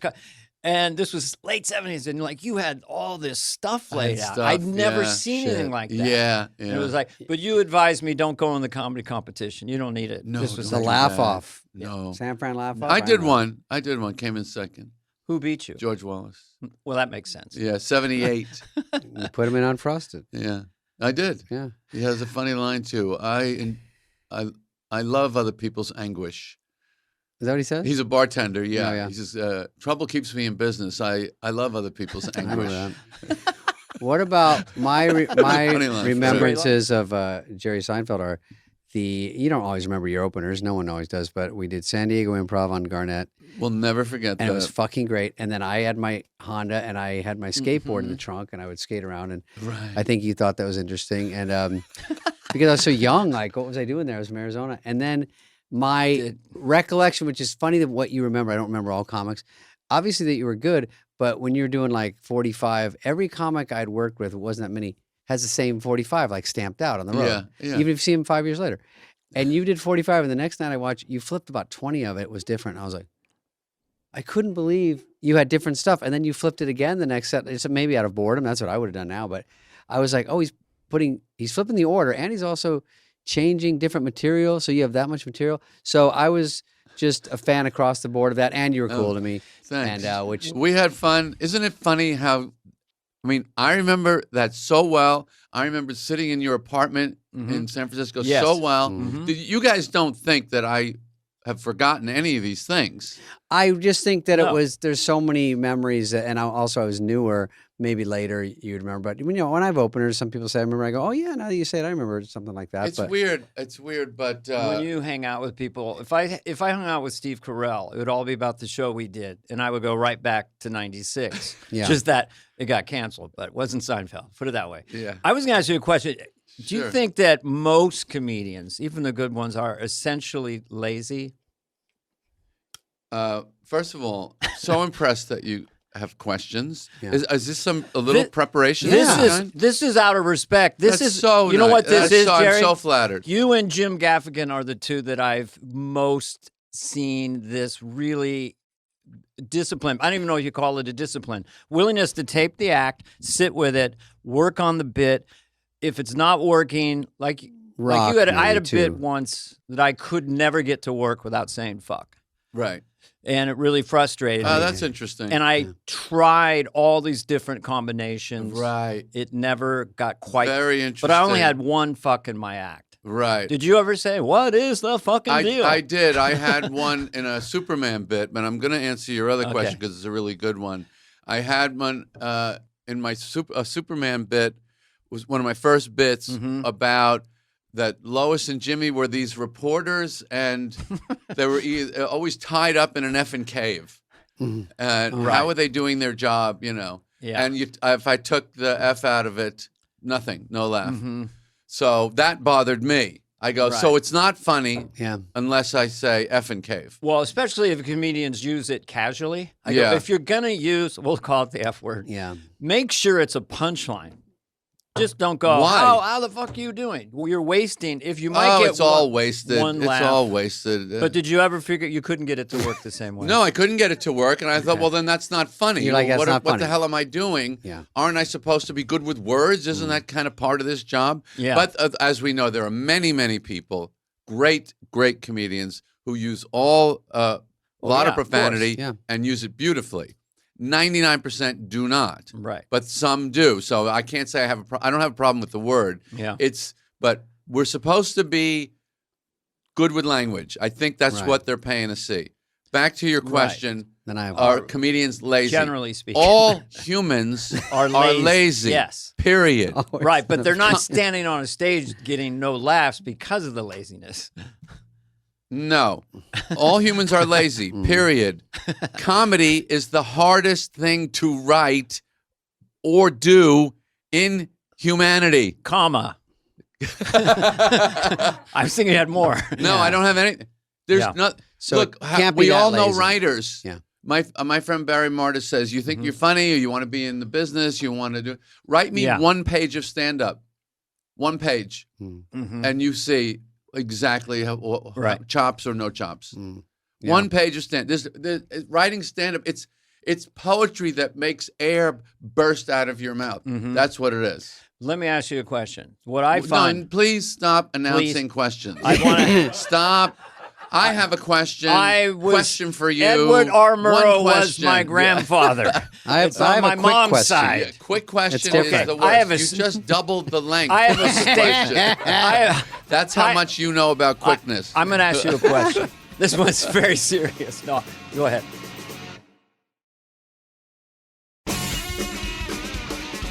Do you do any race jokes? A lot of comics are doing race jokes. I don't have any. I would do any joke I could think of that works, that I like. I don't have anything on race. Race. But why would you ask that question? Because some African American comics have race jokes, and it doesn't seem like a lot of white comics have race jokes. Yeah. We'll take this out. I mean, I'm no, the going to pause ask made you a it funny. question. Why did you pause there? Because what he said was so stupid, I didn't know how to respond.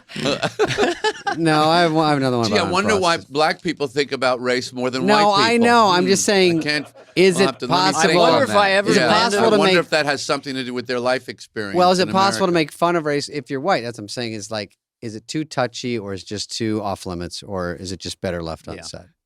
This thing, I really, really get ill when It's a great face. when I hear, as a white guy, oh, I'm white. I really hate that crap. I don't Just, like any of that. I White hate guy, all that. Yeah, black guy, this guy. but I do love, and you'll say, but so hacky. I absolutely love any.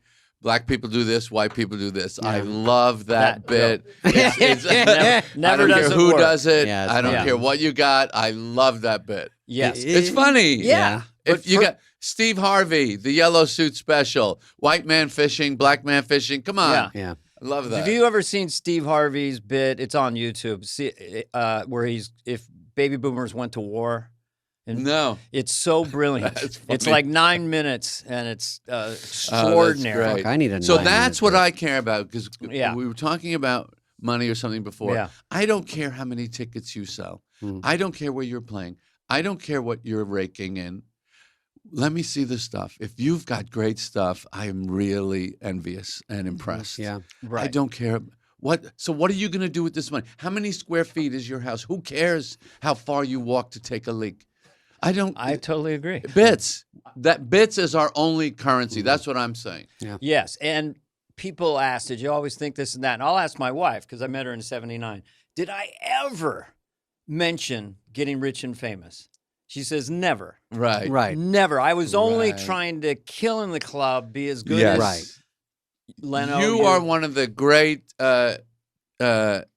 kill. club, though.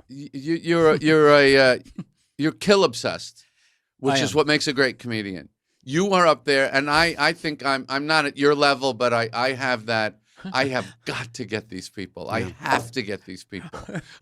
Yeah, That's what I care about more than anything. Yes, I do, and I It's nice to live a nice life, of course. It's nice Yeah. how we live and all that, but the best thing ever it's in the clubs, about the- Jerry, was a woman with a napkin going like this, right in the front row, yeah, because you know that you've Dabbing. reorientated her world. that's you know? it. Well, That's it. turning a crowd around is a good feeling. Yeah. If it's not working, and you're trying every trick in the book, and it starts to come around, and you're like, oh my god, Oh, my 30 God. minutes in, and Yes. I've got them. Did you ever open for music in the day, and no, go out? No, complete- that's too ice tough. cold? I think is it. Did you do that? Oh yeah, a lot. That's a tough one. Yeah. It's kind of fun, right?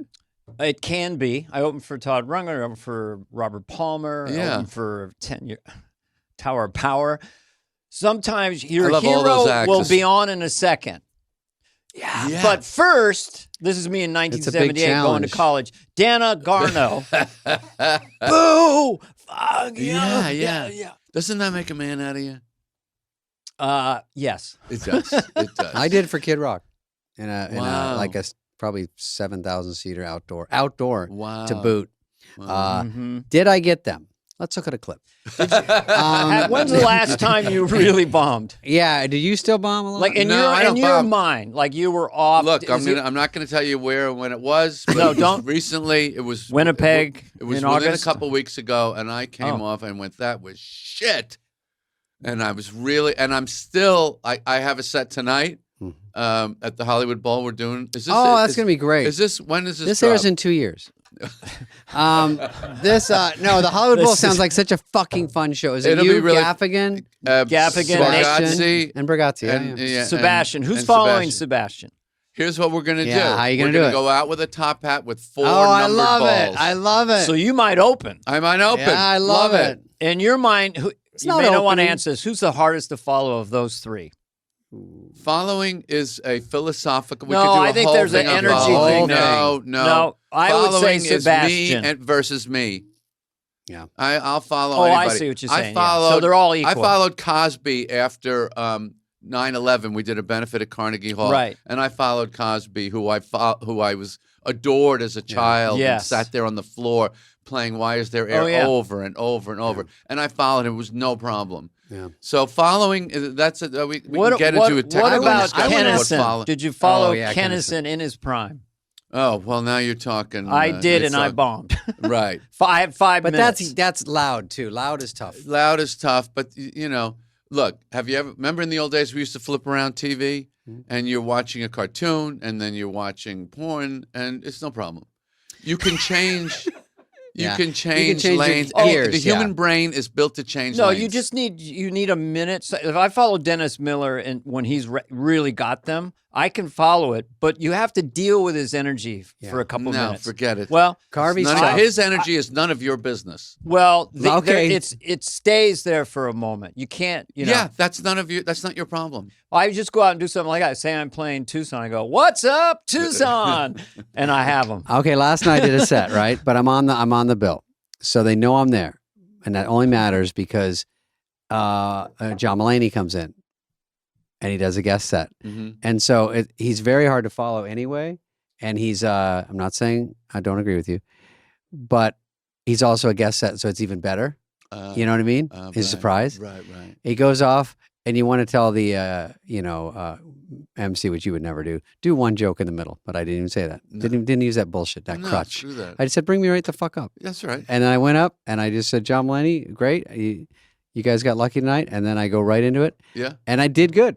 And So- it's hard. It's So you just go right into it. You go, I got to floor it because Yeah. you can't be the one they take the night off on. You know, if there's great comics in a row like you four tonight, Right. sometimes they go, I've laughed too hard. If someone their first joke doesn't work, they go, yeah, let's get some beers. And then everyone kind of goes down for you and you go, oh, this is the one they took off on. They just kind of said, right. Well, all right, he's not going to be that great. in your case, Jerry, I saw it up close. It was at the comic strip. Ooh. Must have been Eee.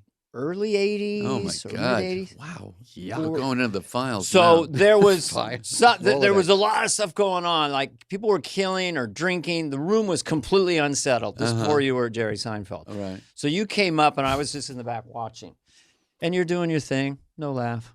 No laugh. No laugh. But you're not losing it. You just keep going and going. And after about 7 or 8 minutes, you started to get him, and then you ended up killing. And I remember, I never forgot that. I go, Wow. this guy You don't give is up. bombing, but he's just laying out these great bits one after the other. No one cared. Everyone's talking. Right. But you wore them down. Yeah.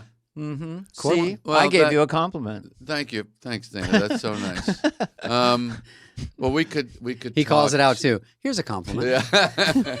No, The you know, PR guy. You're not corporate just gigs are like that. Corporate gigs, sometimes you can get them after like 20. Yeah. They start hating you or just they don't care about you. And then they start to go, Corporates are what a the whole fuck's this other- guy talking about? And then they start to get some smiles. And then if you, that's a big victory, especially a corporate gig. Yeah. So you do corporates. We all do them. Oh, yeah. Yeah, you saw the house. Yeah. I think I get this from getting $28 at the Improv. I used to do like 50 No. a They're year, paying real 60 money at a these year. clubs now. At the clubs. Yeah, these clubs you get making hundreds of dollars. Yeah, you get it's up to 50. No, not 100, but No. it's up Well, there. 400 seaters, 2 shows. Would you ever do 2 shows anymore? Yeah, I still do. Okay. In one night. Yeah, one night. Wow. What is your perfect size venue? A lot of people brag like we played this and it's I bigger don't and bigger. like to even. you wouldn't but don't you? care What's if a good it's, type? Is It's it not my job. is a couple thousand where you want to stop and It's say? not my job. The stage is my job. I don't care who's out there. I know. I'm saying. I don't Do you care. like it? You no, don't care. I don't care what I like. So if they I know what you fucking like. would you prefer I do like screens that. or not screens? You don't care. I If don't. it's 20,000 Caring is not my seats, job. Do you want the microphone It's- to actually amplify?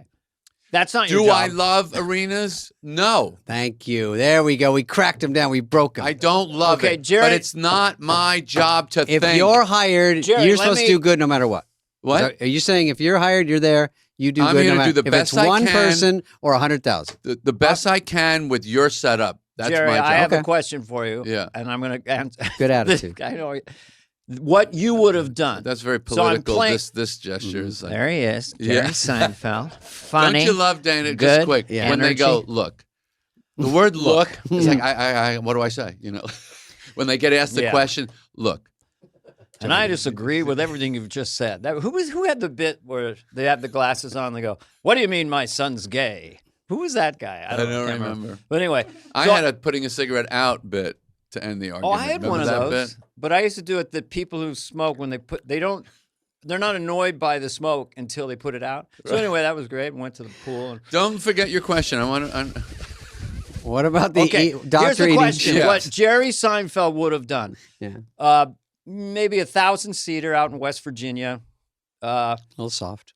Jay Farrell played the night before, so I said, sounds just like Jay. I mean, how's the sound? I didn't do a sound check. Oh, yeah, it's great. Sounds great. So I go up, huge slap back. Hello, hello, hello, hello. Oh, horrible. I don't think they can fix it, or they would have. So I had to do the whole set feeling like I was in a fishbowl. Oh, or, that's hard. and trying to, That's really hard. Because you start. No, it wasn't hard, because hard's not my business. Yeah. No, hard is your business. So I go, hard so is the exactly choice your is just business. to suck it up and do it. That's right. Or to go, could you guys? But you start to have a mini production meeting because you're trying to be funny. But you're like, "Hey guys, this guy from DeVry over here." But honestly, could you fucking fix this? And are you hearing that? And then blah blah. And are these lights too bright? But you try to work it in, but you can't just stop and go, "Okay, here's what's going on." Because if they can't fix it, now the audience is onto it, going. Oh, I so- did a show 2 weeks ago, and I said 10 minutes into the set, please go to the box office and ask for a refund if you're not happy. And $4,000 had to be returned because they cocked couldn't up hear. the sound. They cocked up the sound. Oh.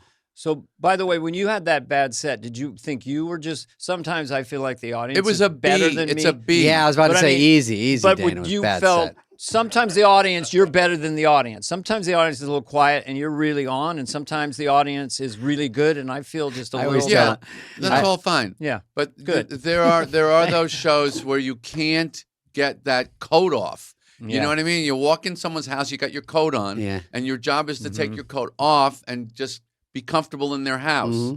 And that's a set. When you get your coat off in front of the audience, okay, I'm here with you.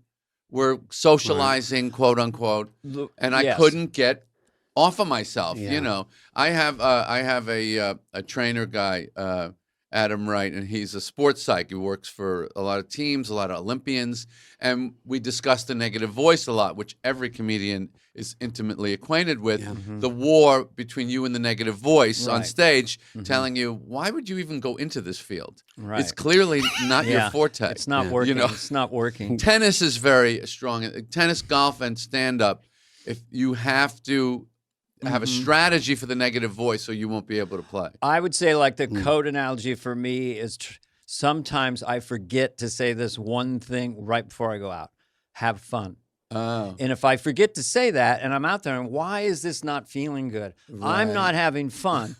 right. But the good sets are like you're having fun. It's a subtle distinction. But if you forget to have fun and that voice is really loud, the best is when the voice is gone. Right. That's the best. Yeah, it's very hard to completely. Yeah. But fun is not really a good It's an internal clinical feeling. word. The sports psychology word is flow. That's the state that you seek in writing or Yeah. performing or socializing. Flow is really the word. It is Right. it is a bit overused, but there's no better word for it. Would you When accept you're in zone?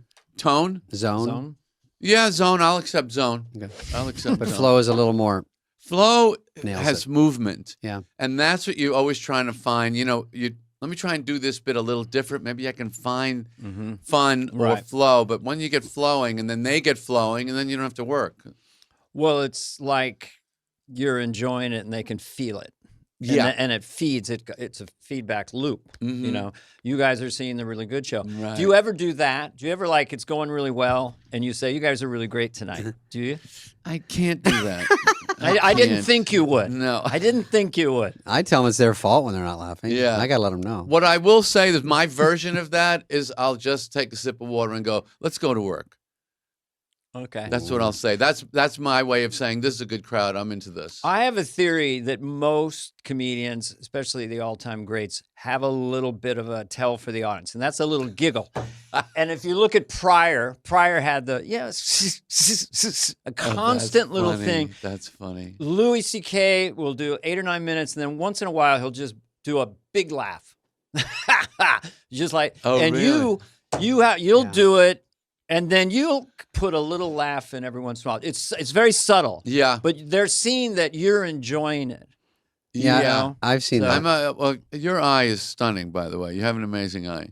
Thank you. That you picked those. That you know that and you tweezered those out.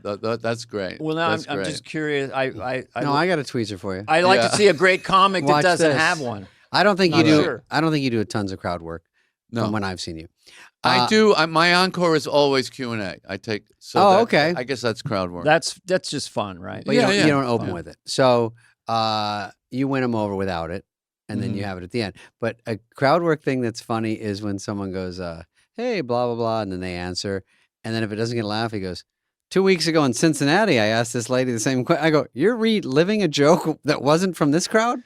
Have you seen that trick? Oh yeah. It's hysterical. Yeah. It's. I saw it last night. I was like, ay, caramba. How do you feel? This is a younger person's thing that they do. This one's for I'm me. curious if it bothers you.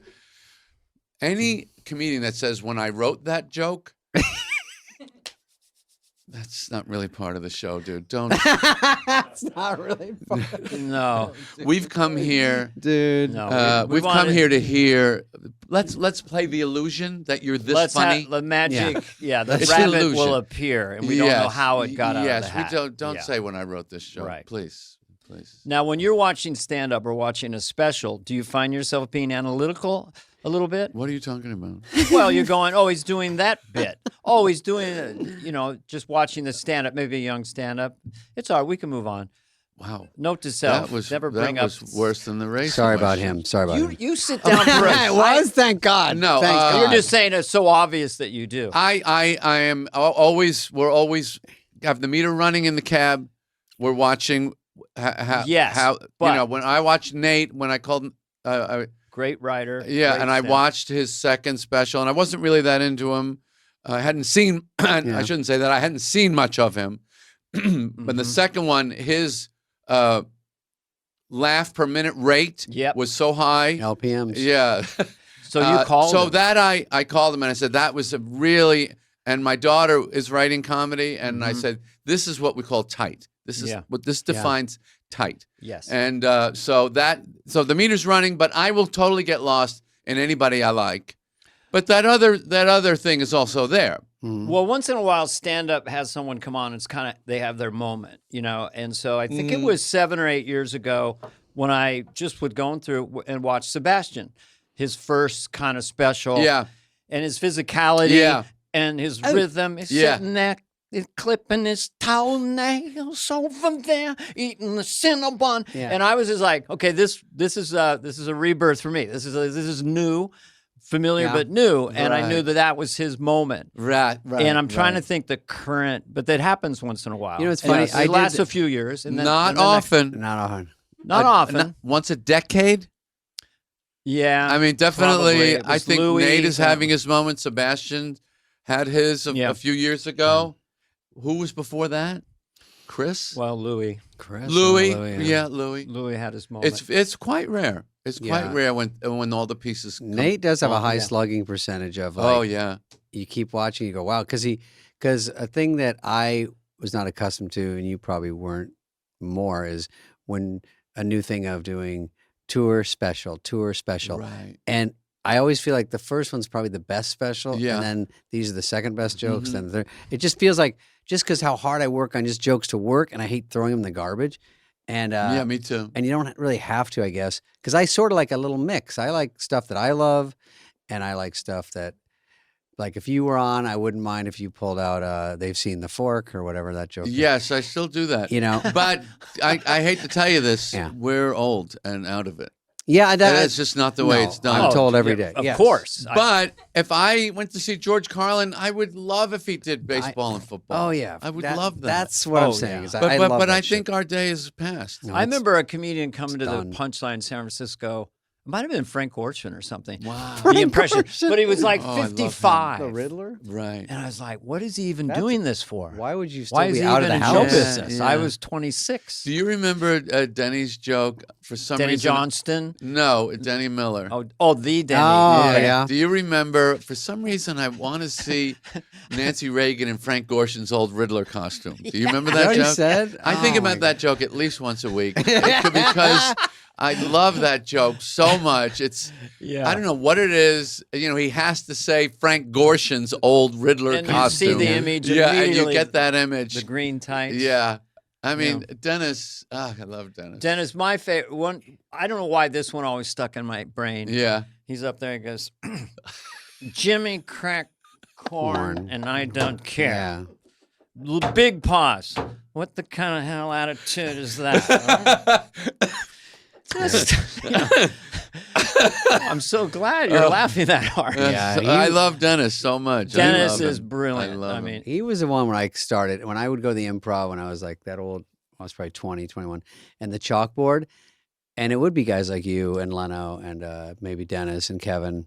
Not so much Dana because he was more up in San Fran when I started, but I'd see him. Mhm. But I would go in there and it was such a great comedy school just to watch and go, fuck, is everyone this fucking good? I mean, it's unreal. what Like, about his big gulp one? you know what I mean? You know, big gulp, Oh, 32 yeah. ounces of liquid. Who needs that much liquid? I just stepped off the surface of the sun. I'm a little parched. You know, Yeah. something. You can only drink with a fucking undertow.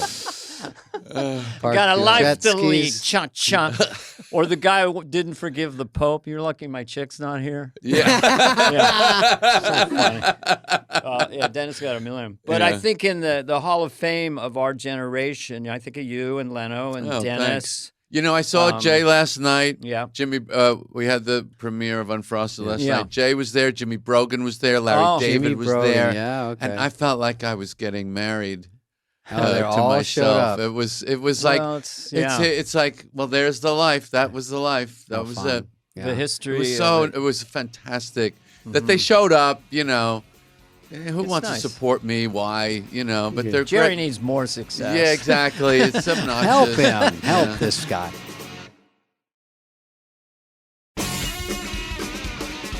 You know, not to talk about the movie, but I'm ready Unfrosted, to talk about the speaking of movie. tight, one thing that hit me pretty quickly was how fast it was moving. Like not really like a normal movie. Mhm, It was like not only it's got a story, so it's not just set up punchline, but it's really line lap line. I mean, once you see, you get it feels like a rhythm where it just goes, wow, you're not wasting any time. Mhm. You're getting the scenes out, which takes a lot of work ahead of time to Yeah. just tighten. But I thought Gaffigan was funny. Everyone that came in, of course, I got the whole cast list here. But Melissa McCarthy's always funny. Yeah, Amy was in it. Bill Burr, of course. Is the surprise takes you a second yeah. to find out it's him. But everywhere you turn, there's some funny people. Mm-hmm. And the movie is light. It's maybe I wouldn't say Willy Wonka-ish, but something weird. You know, Or something like that. Very Airplane, light, or it's a very fun, very It's a mad different. world. Yeah. It's people caring so much about something and so Right. maddeningly caring about Ridiculous. the serial thing. That was the track we tried to. This stay I think on. is a director. This is my first note. Okay. That I thought was great. The kid in the first scene was Yes. so good. So good. So hard to get a kid that good. You're at Isaac the diner. Bay. Yeah. Who I just love this kid. I saw him last night. I hadn't seen him since we shot that. Yeah. I just was hoping, is Isaac gonna come to the premiere? I've got to see him again. He was just a sweet kid. He was funny. He And didn't he had some realize how adult funny line he was. like I've had better days or something. It was something really funny. Leave He the said- box. Yeah. Yeah. yeah. Tough. And the guy at the counter says, "Tough day." He says, "You don't want to know." That was Yeah, it. yeah. You don't want to know. And then And then a little while later, you have the little girl in the dumpster. Mhm. Like she was She a was great. star. She was great. Her Amazing. voice, There was and then two she of 'em. comes back. She's got a lot of She's a something. killer. Did Yeah. you She's a add killer. her because those two were getting laughs? Did you add a scene for them? Or No. It's all- No, that you know, was that's what- done sometimes. No, Someone's doing we well. didn't. We didn't. But you know, when the scenes kill, obviously there were scenes I cut, but their scenes always All made worked it, yeah. well. Tell me her name again. The little girl. Okay, I got it right in front of me. Yeah. Her name is No, Daly Bailey was Sheets. the boy. Boy in the front. Um, Her name is John She's Slattery, I kind think. of a cherubic Her name face. is John Ham. I like when Amy calls her Cabbage Patch. Amy no, Schumer is She so like- great in she's this so movie. funny. She's funny. Well, you had Gaffigan was so fucking So funny in great, this yeah, movie. Yeah. Like it was a Oh, perfect you know, part what for about- him. Like he looked like central casting from a '60s sitcom or something. I mean, it was his. Born to play that role, right? The yeah. president, the son of the president of Kellogg's. Yes. Yeah. Who inherited the company. Yep. And he plays it so Buffoon. earnestly. I don't, like he's Kyle Dunnigan doing Cronkite is that was a great runner. And he did Carson, Yeah. too. I saw that with the face. Yeah, thing. with the face replacement. We had him we interviewed him right here. Oh, yeah. Kyle. How He's- great is he? he's He's so as good as they come. As good as they come. Good as they come. Yeah. Brilliant. underused, undersold. I'm glad you used Very him in that. humble, kind of unassuming, but Yeah, man, is he yeah. Nails it. Christian Slater was great to see he too. came up with the whole Cronkite, I'll stop drinking when you stop talking. Oh, yeah? That was an ad lib in a take. I said, that's this character. That's who he Oh, is. okay. Nobody knew that Walter Cronkite had an old bitch wife and a drinking problem. It is a six. It's our generation's. It's such a touchstone. Yeah, I mean, yeah. cereal was huge in our family. Oh, sure. Huge. Silly Putty, X-ray specs. Yeah, Yes, they all Tom get Hanks a said, shout out. Slinky or Silly Putty, if you got one, which one? We'll tell you what Tom Ooh, Hanks that's- said. Wow, that's a tough call. I'd probably go with Silly Putty because of the egg. I love the Egg was the a dual, hit. the Yeah. two-color egg. It's just made It me makes I you think think they of slam it too hard, then you never see it again. It's Yeah. the only problem. It's a really- Well, all that Or no, stuff. that's Super Bowl. the Super thought that Bowl. goes- Super Bowl is the one. Super Bowl's Silly a Putty hit, is like too. you go for the newspapers and yeah. I went nuts when they came out with the Super Bowl Mini. Do you remember the Super Bowl Mini? Oh, the little The tiny little one. Yeah. Gets when lost they did faster. that, I Yeah, went, little wow, they made tiny. it smaller. And yeah. And you would slam it on the sidewalk and it would fly. I want a bigger one so I can fucking find it. Yeah. Sometimes they just go and that's it. You get one out of it, and then it's like down the street. So so you wonder, are kids having as much fun today as we had? No. I don't think so. The Stingray was in there too. You The had Stingray, everything. yeah, everything I loved. Everything. It was a little indulgent. I have to. Why cop would it be to- indulgent? I just love stingrays. There's no reason for that to be in there. Oh, Steve Schwinn and the Stingray? Yeah. Well, we had to kill somebody because I wanted to do the full serial honors burial. Hmm. That was the bit I wanted with to the do. milk and all. Yeah. I Yeah, think the the rhythm floating that up. you hit Yeah. with the movie was like, if this joke wasn't your thing, just wait a second. Right. Here's another one. Well, we're comics. The rhythm of we're it. not film. I'm not a filmmaker. I'm a comic. I mean, Jerry said he I was asked. a filmmaker. I think I you asked did my. make a film. I have a 13-year-old nephew, and I said, "What is the equivalent of like a slinky for you to kill Right. time?" And he Oh, said, great question. "Porn, online porn." Oh God. So- Is that a joke? No, That's sad. And Slinkies would get all caught up. I mean, Only they- because you're never going to enjoy sex. You're never going to enjoy it, no. and that's a shame, isn't it? I had a slinky, and I Because don't of like They it. ruined it. They ruined it. I know. We had a Playboy magazine at the dump, and You had we to just work saw for a it. little God. bit. But Spiegel this hardcore catalog. porn they for a ruined first grader, everything. I don't agree with it. Just count me as don't like porn for kids. Yeah. Taking a stand. Who said this? Um, I quit porn. Chris. Yeah. It's so funny. You could just do the pace without the. Tells me every words day. in it. Also, the fingers on his shoulder. Spade. Spade. Listen to me. He had one of the greatest lines I've ever heard about how to be a professional comedian. Okay. We were talking the other day. We did Kevin Hart's Mark Twain Prize. Mhm. He was talking to some young comic. I'm not going to mention that name either. And he was telling him. He said to the kid, "What do you do during the day?" He says, "I hang out. Don't do anything during the day." And he says to the kid, "During the day is when you make the money." I go, "Yeah, we collect it at night, but we make it during the day." So that line, he and I really love that line. That should be the code for Sam. But I think all the young kids today, they do. They're either doing these, they're selling, or they're writing. Yep. But you make money during the day, you collect it at night. So you go out in the world, and that's how you get big. Yeah. Mm-hmm. Look at things Do differently. you have any Write it bit down. that you haven't, that's just in your brain right now, and you haven't done it in your act? Just a thing you're working on. Yeah, tons. I know. Any you want to What, you sell? want one? Well, I had a notion. I don't have any. Maybe Give me we your. can try to no, finish we'll it fix here. it right now. And you probably have thought of this. The question announcements. I've got a little bit of a grip on it that I did earlier to you. Yes. No more. Stop announcing. I have a question. Right. One question. Well, that's in your My act question. now? Yeah, What I I'm did. working it. I'm working it. You fell into the trap. Yeah, that was a bit. So that was, I kind of knew that, and I was sort of, it's an assist.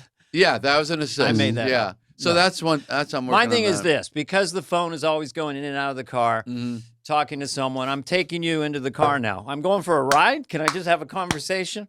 I'm putting you in my ear. Oh, okay. That's funny. My wife said the other day, I just dropped you in the trash. So Oh, that's really funny. that's a concept I love it. that's so much more you that you can run with it.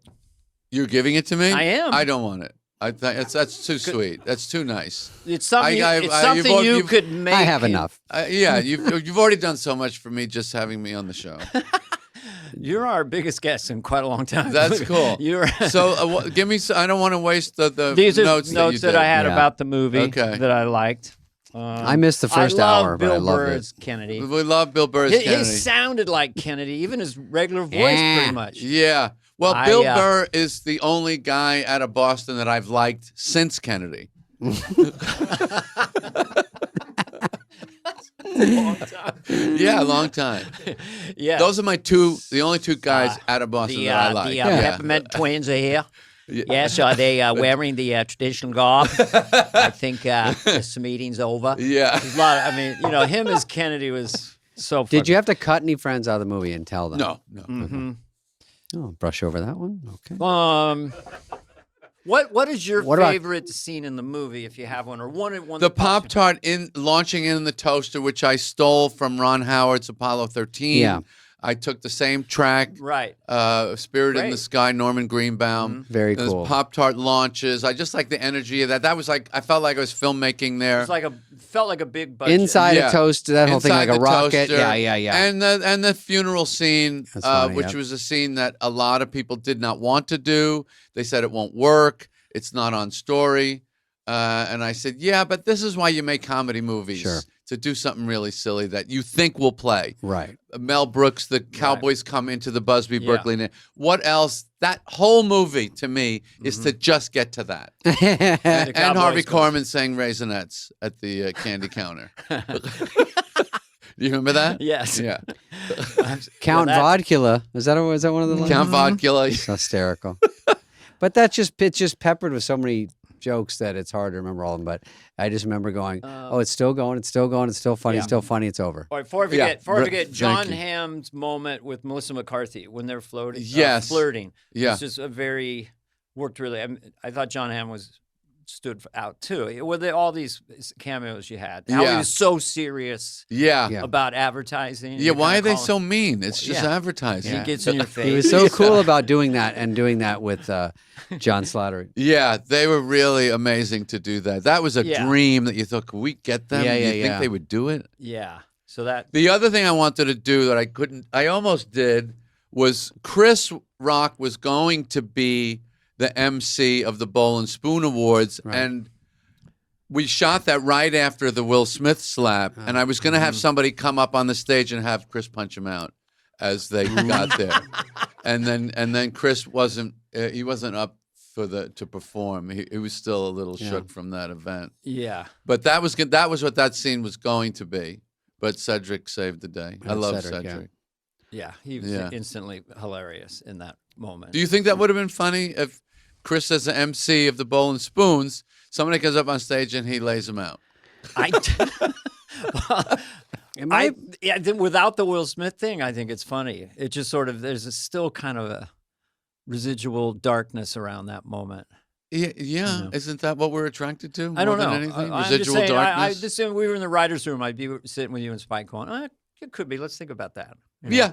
But if Chris is there and wants to do it, you get it. I don't know if it would have worked. You but can always trim it. It was an idea. Always get the shot. Yeah. So what was your first cut? How long was it? Because the movie's like 85 minutes before 84 credits. minutes, and there's not a chance in hell I was going to go over that. Mm-hmm. I don't know how long the first cut was, but I definitely pulled out at least 15. Wait, you had a number in your head first? Oh yeah. Wow. Woody, I Woody Allen? do the Woody.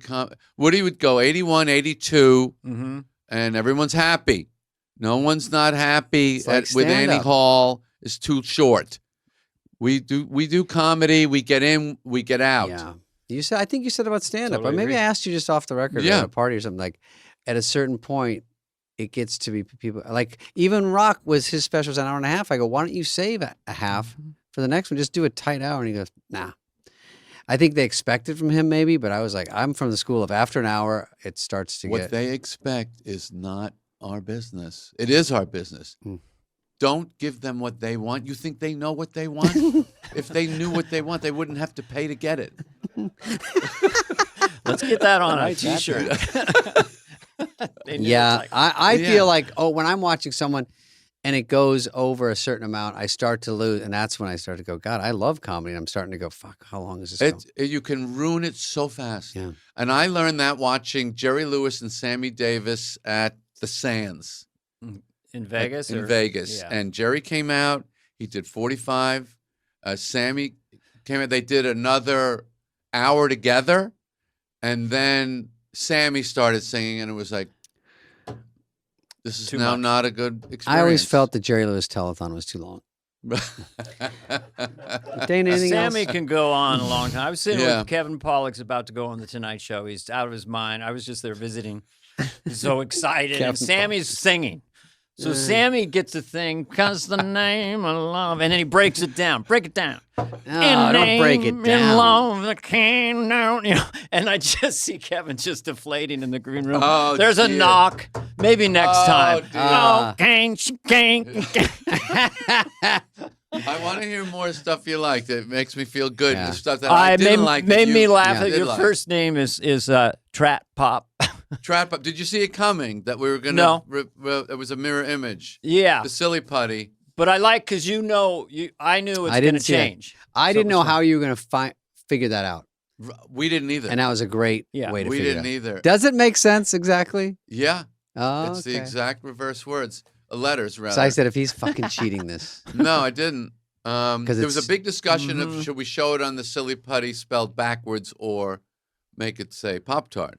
Mhm. We went Yeah, back and forth, and that we like to do what it would really look like with the letters would Right. be backwards. Funny when it's a Yeah. bad name and everyone's like, yes.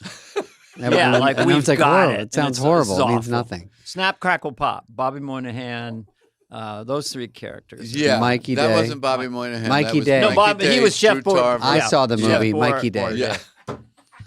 I don't know what You movie. did a Mikey Day. great movie recently. Do you Yes. still want to do another? Do you? What are you talking about? Wrong Missy? Yeah, Ron Missy was great. Wrong Missy. Thank you, bud. Yeah, I when I wrote one with Theo Vaughn. You know Theo, a comic. Oh, So really? we're trying to do that. Hopefully, end of summer this year. Oh, great, fantastic. So we wrote it together. So Right, even if you like one of us, just come to that one. great. Yeah. It's Who are you working with? It's about What- cereal. It's a little bit of a bump. Netflix. No, I wrote that. We don't know yet. Oh, okay. Cool. We don't know who the lucky winner is yet. Right. Embarrassing. Yeah, got James Marsden in there too. yeah, James Marsden. James Did Marsden. you see Jury Duty that he did? No. Oh, it's No. amazing. I heard about it. Yeah, Yeah. mock documentary. Yeah. And the I bloopers, tell people I I've always s- like outtakes at the end. Yeah. I do. Yeah. They're You me singing, sang. dancing, laughing, breaking character. Yeah, You know, it's just yeah. fun. So Yeah. the movie's just fun. Yeah, thank and I you. do think that this will get a little zeitgeist. You'll have a strong opinion about this. This is so trite right now. You know, with the way the world's going, Stop. we need. Please I know stop. you're. I'm going to. No, we don't. Begging you We need. on my knees. I knew ahead of begging. time. You know, in these troubled times, Mr. Seinfeld. I will pay money for you to stop talking. Do you have to get the cast to stay to Gotta get a shoot check? the song Yes. at the end of the day when they're tired? Yes. How was that? not fun. I knew it. Anything extra on a day is like. I gave Spike gets all the credit for that. I could not ask them. He would. He thought it would work. I never thought it would work. It does work because the song is cute and it just gets you off. You know. Yeah, and the cow farting thing when you're running through the cow fart thing. Yeah. What did you think? What were you thinking during that? That thing? actually happened to Spike in real life as a kid. Oh, seriously? They forced him to exit a dairy barn between two a line of cows, and I just found that so funny. He was so traumatized by it as a kid, so we put it in the movie. And then your character is traumatized. If nothing else, to make him feel bad. I can't get clean. You're kind of having a nervous breakdown. I can't wash it out of my mind. That was it. Yeah. What about you're clean now? What about my mind? I can't unsee it. Something like that.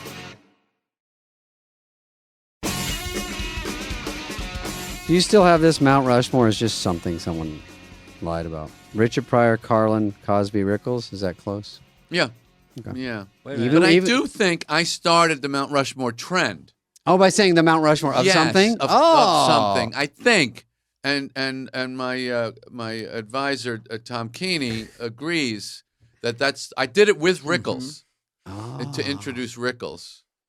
What's your comedy stand-up Mount Dana. Rushmore? You don't want to hurt anyone's feelings, but No. But if you go back to there's two ways for me to think of it. Like now, looking back, but like in the '70s, they were all magic. I saw Pryor on Ed Sullivan doing regular stand-up. Sure, of course.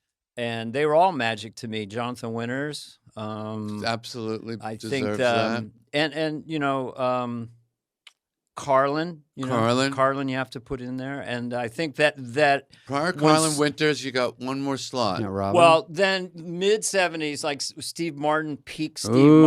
Martin, Yeah, that's pretty great group. and Robin Williams, who Sorry, we're out of time. Yeah, we are out of time. who I thought later, It's only so we I don't have thought so much later stone. about Robin and what 'cause Robin. he was very. He's like, oh, I think I might have taken material from you. You know, he was very, very Yeah. shy about stuff.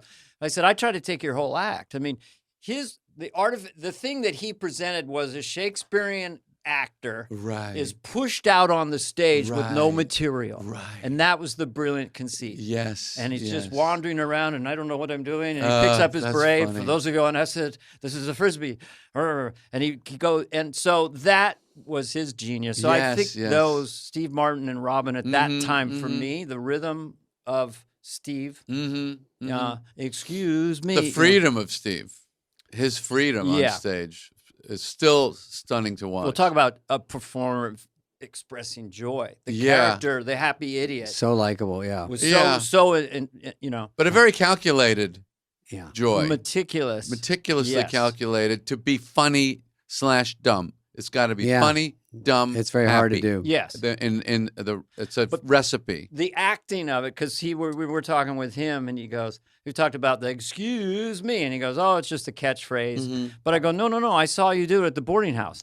You say, can I get a blue spot? Yeah. Right. Can I get a blue spot? And you work your way to that. Right. Excuse me. right. Just ask for a blue spot. Can it, As a kid, just oh, a you blue know spot. what he also says? And He that's goes, the brilliant thing. Then Yeah, excuse you think it's me. an actual screw up. When I was listening to an album and I'm sitting there riveted, and he goes, can I get a blue spot for this? And then he waits and he goes, blue spot? And then he goes, red or blue? It doesn't matter. Yeah, And then he builds it. keeps inching up, and then he stops playing and he goes, you know, it's funny. I come here. I get up. I write jokes. Okay. He does a whole fucking setup. Yeah. And you think so? I'm like, someone actually fucked up, And- you know? And it made the album. That's what I thought. If you asked me to name your Mount Rushmore, I think I could spend an hour and I wouldn't get it. I could not guess your comedy stand-up taste. Yeah. But the audience and I are dying to hear it. We And want to hear your. If you can go. your I Mount- have one more I'm going to talk I about. don't but think- You let's hear can't yours add first. any more. It's No, more people. But So- That's Jerry, the game. But Jerry, it's the best guy. It's- For me, yeah, on talk shows, the best guy ever. Rickles. Rickles. Okay, I had to say it. Yeah, The Rickles and Rodney. Interestingly, no one ever talked about this, No, and Rodney- probably shouldn't. Yeah. The two most exciting guys on the Tonight Show. Tough to do an hour for both of them. Oh, they tough better in style snippets. for Yeah. an hour. Yeah, Right. yeah, for an yeah. hour, That's you why know. he had the band, Rickles. And Yeah, stuff. But the genius of him, no joke. It was so dry. As a kid, it just made me laugh. He'd be out there with Johnny and Ed. Ed doesn't know the show started. Yeah. Ed's in the corner. Give him a cookie. Pack him an ice. He's Yeah, getting out of yeah. here. There's no real joke. It's just all Oh yes, rhythm those and are attitude. jokes. Those are jokes. Well, They're just it's stylistic. give him a cookie. Yeah. Yeah, Yeah. yeah, They Yeah. Pack him sound- an ice. yeah. They Where'd you sound go to like college? jokes. Who cares? Yeah. Yeah. Before you can answer. So, So you know why? And I just want to answer because those guys were 100-meter sprinters. They were sprinters. right. And then other comedians are long distance, middle distance guys. Bob Newhart. Bob Newhart, long Yeah, distance runner. yeah.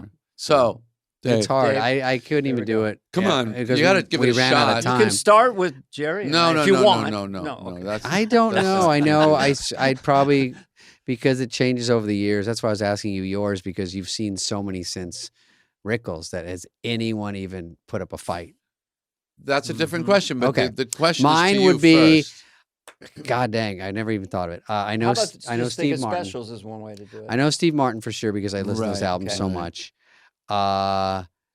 And Prior? Prior, we had his 8 tracks. If I have to have a black guy in there, You do. Yeah, there You you go. do. You got to have one. You do. it's out of 4. If you want to keep doing the show. yeah. That's Long Beach. That's his special in Long Beach. Long Beach. Yeah, that is. Yeah. right Is that up what it was, or Sunset? Well, he walks out. Well, Long Beach is where he walks out. The crowd is still coming in. They're He's still coming He's in. opening up for Didn't he Gladys open Knight for or someone? something? He's no, doing it it. was Patti LaBelle. Yeah, opened it. he's filming Yeah. a special that they said And he they're was just opening for walking in. someone. Is that possible? No. Patti LaBelle opened the that show. sounded Yeah. crazier. Yeah. Okay, But that, yeah. Yeah, crazy. Good so he walks out. Is what you're saying? He Yeah. walks out when they don't even introduce me. Yeah, Just there's kind no of- introduction, and the crowd's still coming in and talking. I love See, it. you gotta so shut awesome. the fuck up, or Yeah. I can't assist with my gag. Sorry. It's my, Yeah. My I best think that Richard was Pryor. Cosby. This because would you like a little pill? Come on, David. I mean, if because I'm gonna go back early like you did because that's what's shaping. Right. I would maybe put Carlin because I did go see him even at the Celebrity Theater in Arizona when I Wow. was 14. All right. And it What about Sam? Sam Kinison? Yeah. Yeah, I saw him. What at- about Bernie Mac? Bernie Mac. I didn't and see much Sam, of Bernie Yeah. Mac. When I want to laugh, and I'm just, that's who I YouTube those Kennison in guys. You his know- prime. Get out of the desert. Come on. Yeah, Go to where the Kinison- food is. Go where there's. Yeah, go where the food. And I saw him at Finney Bones. You might remember Finney Sure, Bones in yeah. Arizona. Mhm. And I would be an MC, same thing. Drove him to his condo. I had me go get him beer and do Wow. all that. And then he Wow. had a pile of Coke and he said, you want some? And I go, no. And he goes, okay, you can stay. And he was with Robert Townsend. And Robert Townsend said he didn't want any part of that. So he goes, can you run me to my room? So I drove him to his hotel Wow. and thirstily came back to hang out with Kinison because I loved him so yeah, much. Yeah. And I did want to do Coke, and I didn't want to do his because I Yeah. didn't want to look like a mooch. One of my favorite Kinnison lines is from a movie, the Rodney movie. What is it called? Back to school. Back to School. Mhm. When he asks about why we went to Vietnam, and he goes, "Is she right?" Before he goes into the rant, Yeah. Yeah, yeah. Is she right? Holding the rage. Mhm. You know, okay. I thought Kinnison when you said that, gotta and I see go, Jerry's I don't know. face, There's folks. too many people to think of, but Kinnison, Yeah. I had to say It's was not really fair. It really shocked me, Kinnison, and I was like, fuck. When you see people that really put you on your heels, like, Yeah. and you go, fuck, that's new. That's a new angle. That's new. Yeah, yeah. But there are comics, and I'll say that I think we're all pretty good at. You can see. You don't need an hour. You can see one joke, and you say, it might be a fluke. Yep. If it's good, and if you see another good one, you go, Yep. okay, he's good. That's right. Like, Do you that's guys all really remember That's all it the takes. Westwood Comedy Store? Of course. I That went was the there only like place I I was could there work. like a Tuesday night at midnight, maybe 8-10 people. Yeah. First guy comes up dressed like Elvis, and he's kind of going around like that, and he goes with the cigarette, Yeah. Dice, Dice. I'm gonna get you, and he was so electric. So fucking. Then it was funny Kinnison as came shit. up, Oh, in the same show. and he goes, there is no God, and he took his beret off, and he was bald. There's no God, and he got a guy so frenzied, the guy got up and took his pants down. What? Yeah. He goes, yeah. It was just like, I'd never seen anything like it. So I tried to get Like a Kinnison sermon. work. I couldn't get him work because I went back to Wow. San Francisco. Yeah. And they go, what has he done? Who is he? Well, you'll find out. I also love Pablo Francisco. Do you know him? All about him. I Absolutely. love that guy. He's- See, now that's the kind of guy I don't see anymore. Sam, same energy. Yeah. Remember those? There was guys that crazy. They're crazy. Altman. Yeah, Jeff I Altman. miss those guys. Loved him on I Letterman. feel like we don't see a lot of that kind of that energy and Yeah, just pure. Yeah. madness. Yeah. Madness, barely under control. You don't know what's Madness. coming. Yeah. Pablo, did he later on I do don't a know thing where he Pablo. played a video game character with music and lights, and he's walking around like a Who? Pablo? Oh yeah, no. Pablo does a lot of techno club. Techno. Oh, he does? I watch him all the time, all the time, just because I want to laugh. Altman, Bernie Mac.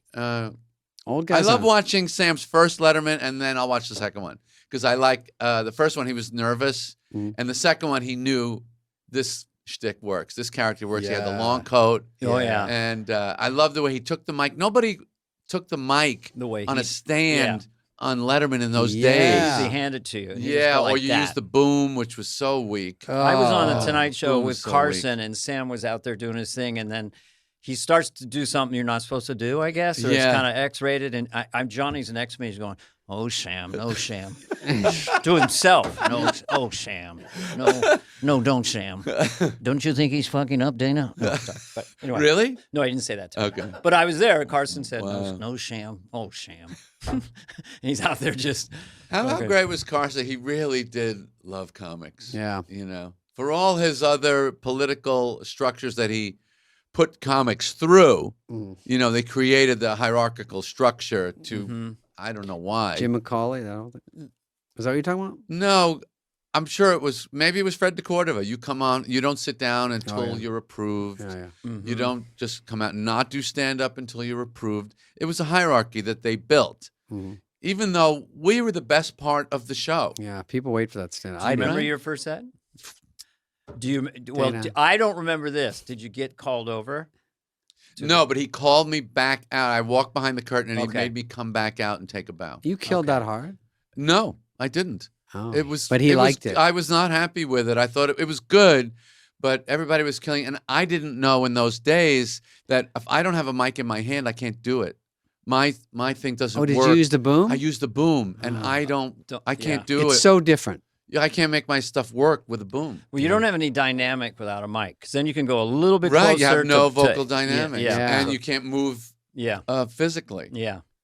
Yeah. And you're so used to every set you're doing is practicing like this. Right. And you walk out in the one that matters and you're like, what am I doing? Right. What do I do with my hands? So, what are you excited about doing, David, in the near term? Okay, that's a good one. I think movies are hard, but I like them if I like to do them. Right. So What do you like about it?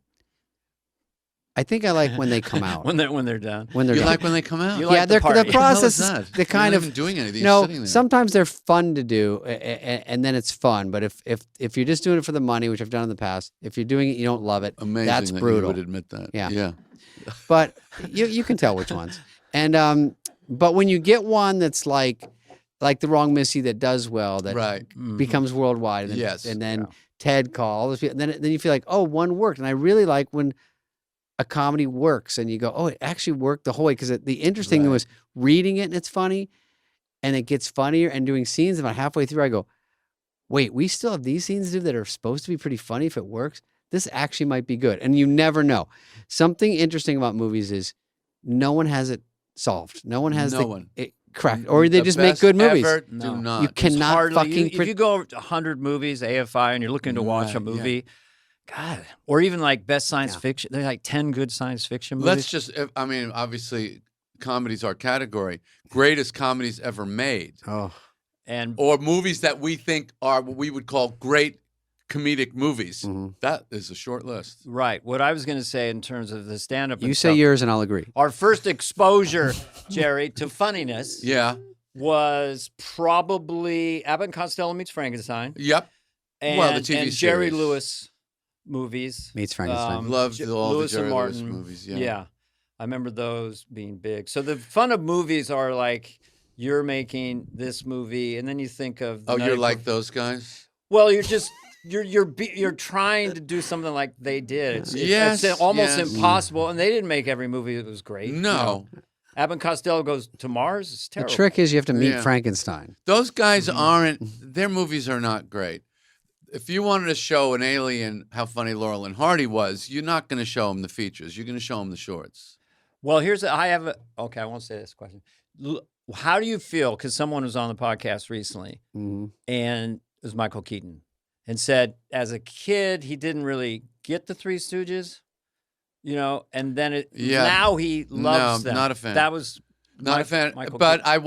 I watched anyway because of Curly. Curly was Right. so gifted, such a genius. Yes, The other original two, Curly. the other two, especially Mo, you're not funny. Well, they were in their early 60s when they started. It's like the Mo Bowery would try to get them back on track though. Okay. When things are going So he's wrong, like the which is a lot of the time. Studio exec. What's You a know, great you go, we comedy gotta- film to you? Yeah, go. You have 5 seconds. I am not in any way comparing what I did in any way, shape, or form. But I watched Blazing Saddles the other day, and I felt like, oh, I'm in this universe. I'm in this universe. This the reality tone of this one is in that universe. Mel Brooks having a GOV on the back of the jacket. Yeah. The big band in the desert. Things that we know are not really happening. Yeah. But we like. Punches the horse. That Yes, was incredible. yes. Knocks out So, the horse. Yeah. Wow. I would probably have to go Marx Brothers. I think the Marx Brothers, their pacing today is still quick. Yes. In the way Because they worked it out. Yeah. On the tightness, the road. the pacing, the complexity of the bits, Mm-hmm. the physical bits with dialogue. Yeah. So I would pick one of theirs. There's a few, of course, that are great. What about something like Airplane that's sort of crazy? Airplane, absolutely. Manhattan, Woody. I don't think it is funny. I don't know. It's is Midnight in Paris is, I think, a great Woody Allen movie. And funny. Great. Absolutely great. Yeah. Can you, do you fight? Yeah. The guy who played Hemingway? Yeah. Yeah. No, and Owen Wilson was the perfect surrogate voice for Woody. Yeah. Incidentally. Because Woody's like, Jim Shouldn't. No, you're a terrific woman. No. And then Owen's like, terrific. yeah. Wonderful. Well, I guy. was just wondering if you maybe want to go to a museum today. Was he in the instead of Seinfeld? Not no, that Seinfeld sketch, not the Woody Allen. I think that was. What sketch? We did a Woody Allen sketch. Oh, really? We did one. It was with Jason. The one I saw today was you played the game show host with me and Schneider and Sandler. Stand up and win. Yeah. Yeah. Stand up and win. Yeah. That's a huge one. That was funny. And That was the fun. way you played the host was very, very funny. How about when you're the teacher? Okay, the energy's waning, guys. I know. Where is it? When you play the I have a teacher question. and we're all in the audience. Yeah, yeah. And you go, "What's the capital of?" And Farley goes like this, and you go, "It's not Germany." He goes. He puts his hand down. I think it was me, Sandler. I liked seeing that. It showed up, and I was like, "Oh, it's so fun to see old ones. It's like a group of everybody, Right, And it's yeah, funny, and yeah, you were there, yeah. and it's funny. Okay, that's it. I got to go, Jerry. Okay. I got to wrap this up. I got All a right. million things going. So, on. Yes. Jerry Seinfeld, what's next? Oh, Well, what's next? You've just done any this movie. Are modeling you gonna? for Kith? Remember when you modeled? That I was did, good. yeah. A lot of people like that. How do you That's- do that's with their thing. reviews? Because I love bad reviews. I love them. you love bad Let's read a reviews. few. Yes. Why wouldn't you hate it? It's of course. I didn't make Well, it for you I particularly. made a movie that bombed in 1988. It's called Opportunity Knocks, and I'm just. I remember Opportunity I'm Knocks. casually talking to. I'm casual. You do. I didn't I'm hear it when it casually was the best talking to movie Bill list. Murray. Yeah. It's a Wednesday. The movie's coming out Friday. Yeah. Bill Murray very seriously says to me, "Can you get out of the country? I mean, could you go to the woods? I mean, he's assuming the reviews will literally destroy me. Really? Any way you could hike somewhere and just be away from all electronics? But yeah, I got some bad ones. Yeah, but as comedians, it's not fair because we have Iron Man suits that we wear in show business, which this was the biggest thing that I experienced doing this movie is seeing the lives of these actors and how different it is from our lives. They A are lot of waiting. They to have a house like this, like you have, they're sweating out each gig. I have to kill in this. This has to work, or things. Or that's could, it. Yeah. or there could be a downturn. Mhm. You and I, we don't think like that. Yes, we want our stuff to work, but you got this metal Iron Man suit that nobody can get off of you. You can go out and work. Yeah. You can go out That's and work why whenever you want. It was revolutionary to John Lovitz when I convinced him to try it. Yeah, how's he doing Stand-up. with it? He loves it. Good. Oh, Yeah. that's He great. goes because the movies are they edit, they cut my part, all Yeah, that. yeah. Then he goes, I go to the club. They go, here's your dressing room. There's the Right. stage. Yeah. I do my time and they give me a check. He could not believe the arithmetic thing that stand-up is. It's kind of the most interesting thing about our careers Mm-hmm. is we lived through what it was at the beginning to Mhm. what it is now. It changed underneath us. yes. And I give Ted Sarandos a tremendous amount of credit for this. He changed who comedians are in the culture. He changed Yeah. it. Definitely. Yeah. I went on Bert Kreisner's podcast. He goes, I'm playing Berlin tomorrow night. Wow. These Netflix specials are global. Yeah. Yeah. Hundreds of millions of people. Yeah. God bless America. Mhm. All right. All right, what I'll just my final thing. What are you going to do the rest of the day? You're going to go meditate to get energy. I'll go meditate and I got to come up with a bit you for gotta do the weekend show update. I'm tonight. doing weekend update. Oh, this Saturday. weekend? I need a bit. I don't have a bit. You don't have a bit. You're I don't booked? have a You're bit, so- booked. You just said, I'm "Can booked. I do?" I won't do it if we don't. I'm going to call Colin Jost and we're going to try and come up with a bit. Right. Okay. What could you They've do? invited me. I mean, I have to do it because when your movie comes out and you're on SNL, It's a good plug, you're yeah. officially, the guy of the weekend. You want to Yeah. be the guy of the weekend, right? Mhm. You absolutely should. I'm just starting to think of what you could do. But Did you see the bit I did where the president of Pop Tarts calls me into the boardroom, Kelman P. Gasworth? Yes. I mean, was that in the actor movie? Jeff. No, that Oh. was just a promotional bit. That Oh, we no, did. I no, saw it. yeah. Yeah. Did you like it? It's not in the With movie. the guy Jeff. Where the guy says, "How do you the feel? actor. Yeah, I know. How do you feel? People just take your stuff and do whatever they want." I go, "You mean like friends?" I didn't see that. I like because he goes, "I'm going to take your stuff." Friends, Yeah. Friends, the sitcom, took stuff from Seinfeld. Well, We got our trender. That's all we needed, Jerry. That's going to go No. all over the world. I saw that promo, and you need that. That stuff's floating around on Instagram. yeah. So, what do you do on there? Anything in the news lately? Anything, Yeah, there's Anything things in the news. non-protesty that's in the news lately? Yeah. Yeah. All right. I'll All hit you right. with some stuff later. I don't want to say it in front of Okay. Dan. How does that stuff get written on the show?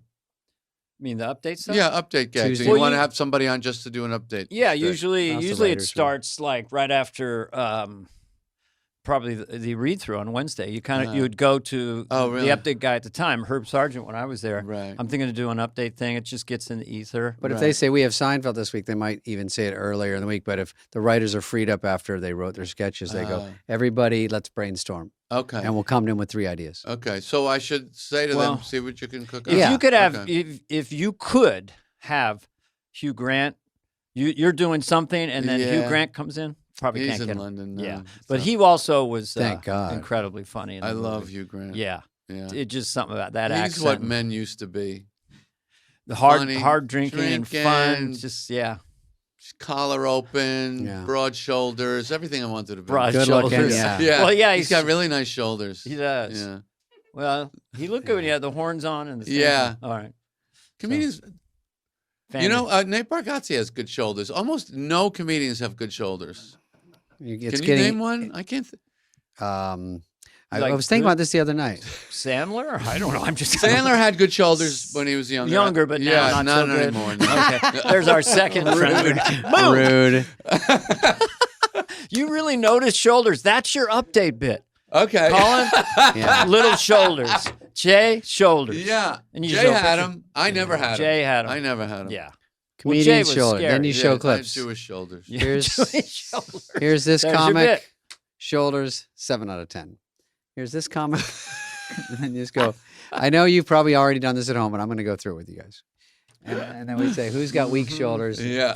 And you'll never It's work the with them. relationship between the shoulder and the hip. This is- Because if you have shoulders, then you have what a hip. else do you need when That's you're true. young? Yeah. If you have really Yeah. good shoulders, Yeah. everyone's going to like you, Right, yeah. right? Everyone's You don't checking need to their be so You're going to shoulders. get funny. gigs. You're going to Yeah, get, you're going to get everything. you get free food. Yeah. Yeah. People love big shoulder guys. Little shoulders, not so much. Rickles, surprisingly, I saw him once with his shirt off. Jack shoulders. Jacked. He has a solo he's the flex best. in his dressing room. Deej. Yeah. A deej. All right. All All right. right, so I gotta pee. That's enough. Good All right. night. We did a good job, night. Jerry. That You was did a great. good job. That Thank that you, was buddy. fun. That was as good as we thought it would be. It right? is. It's great. It was great.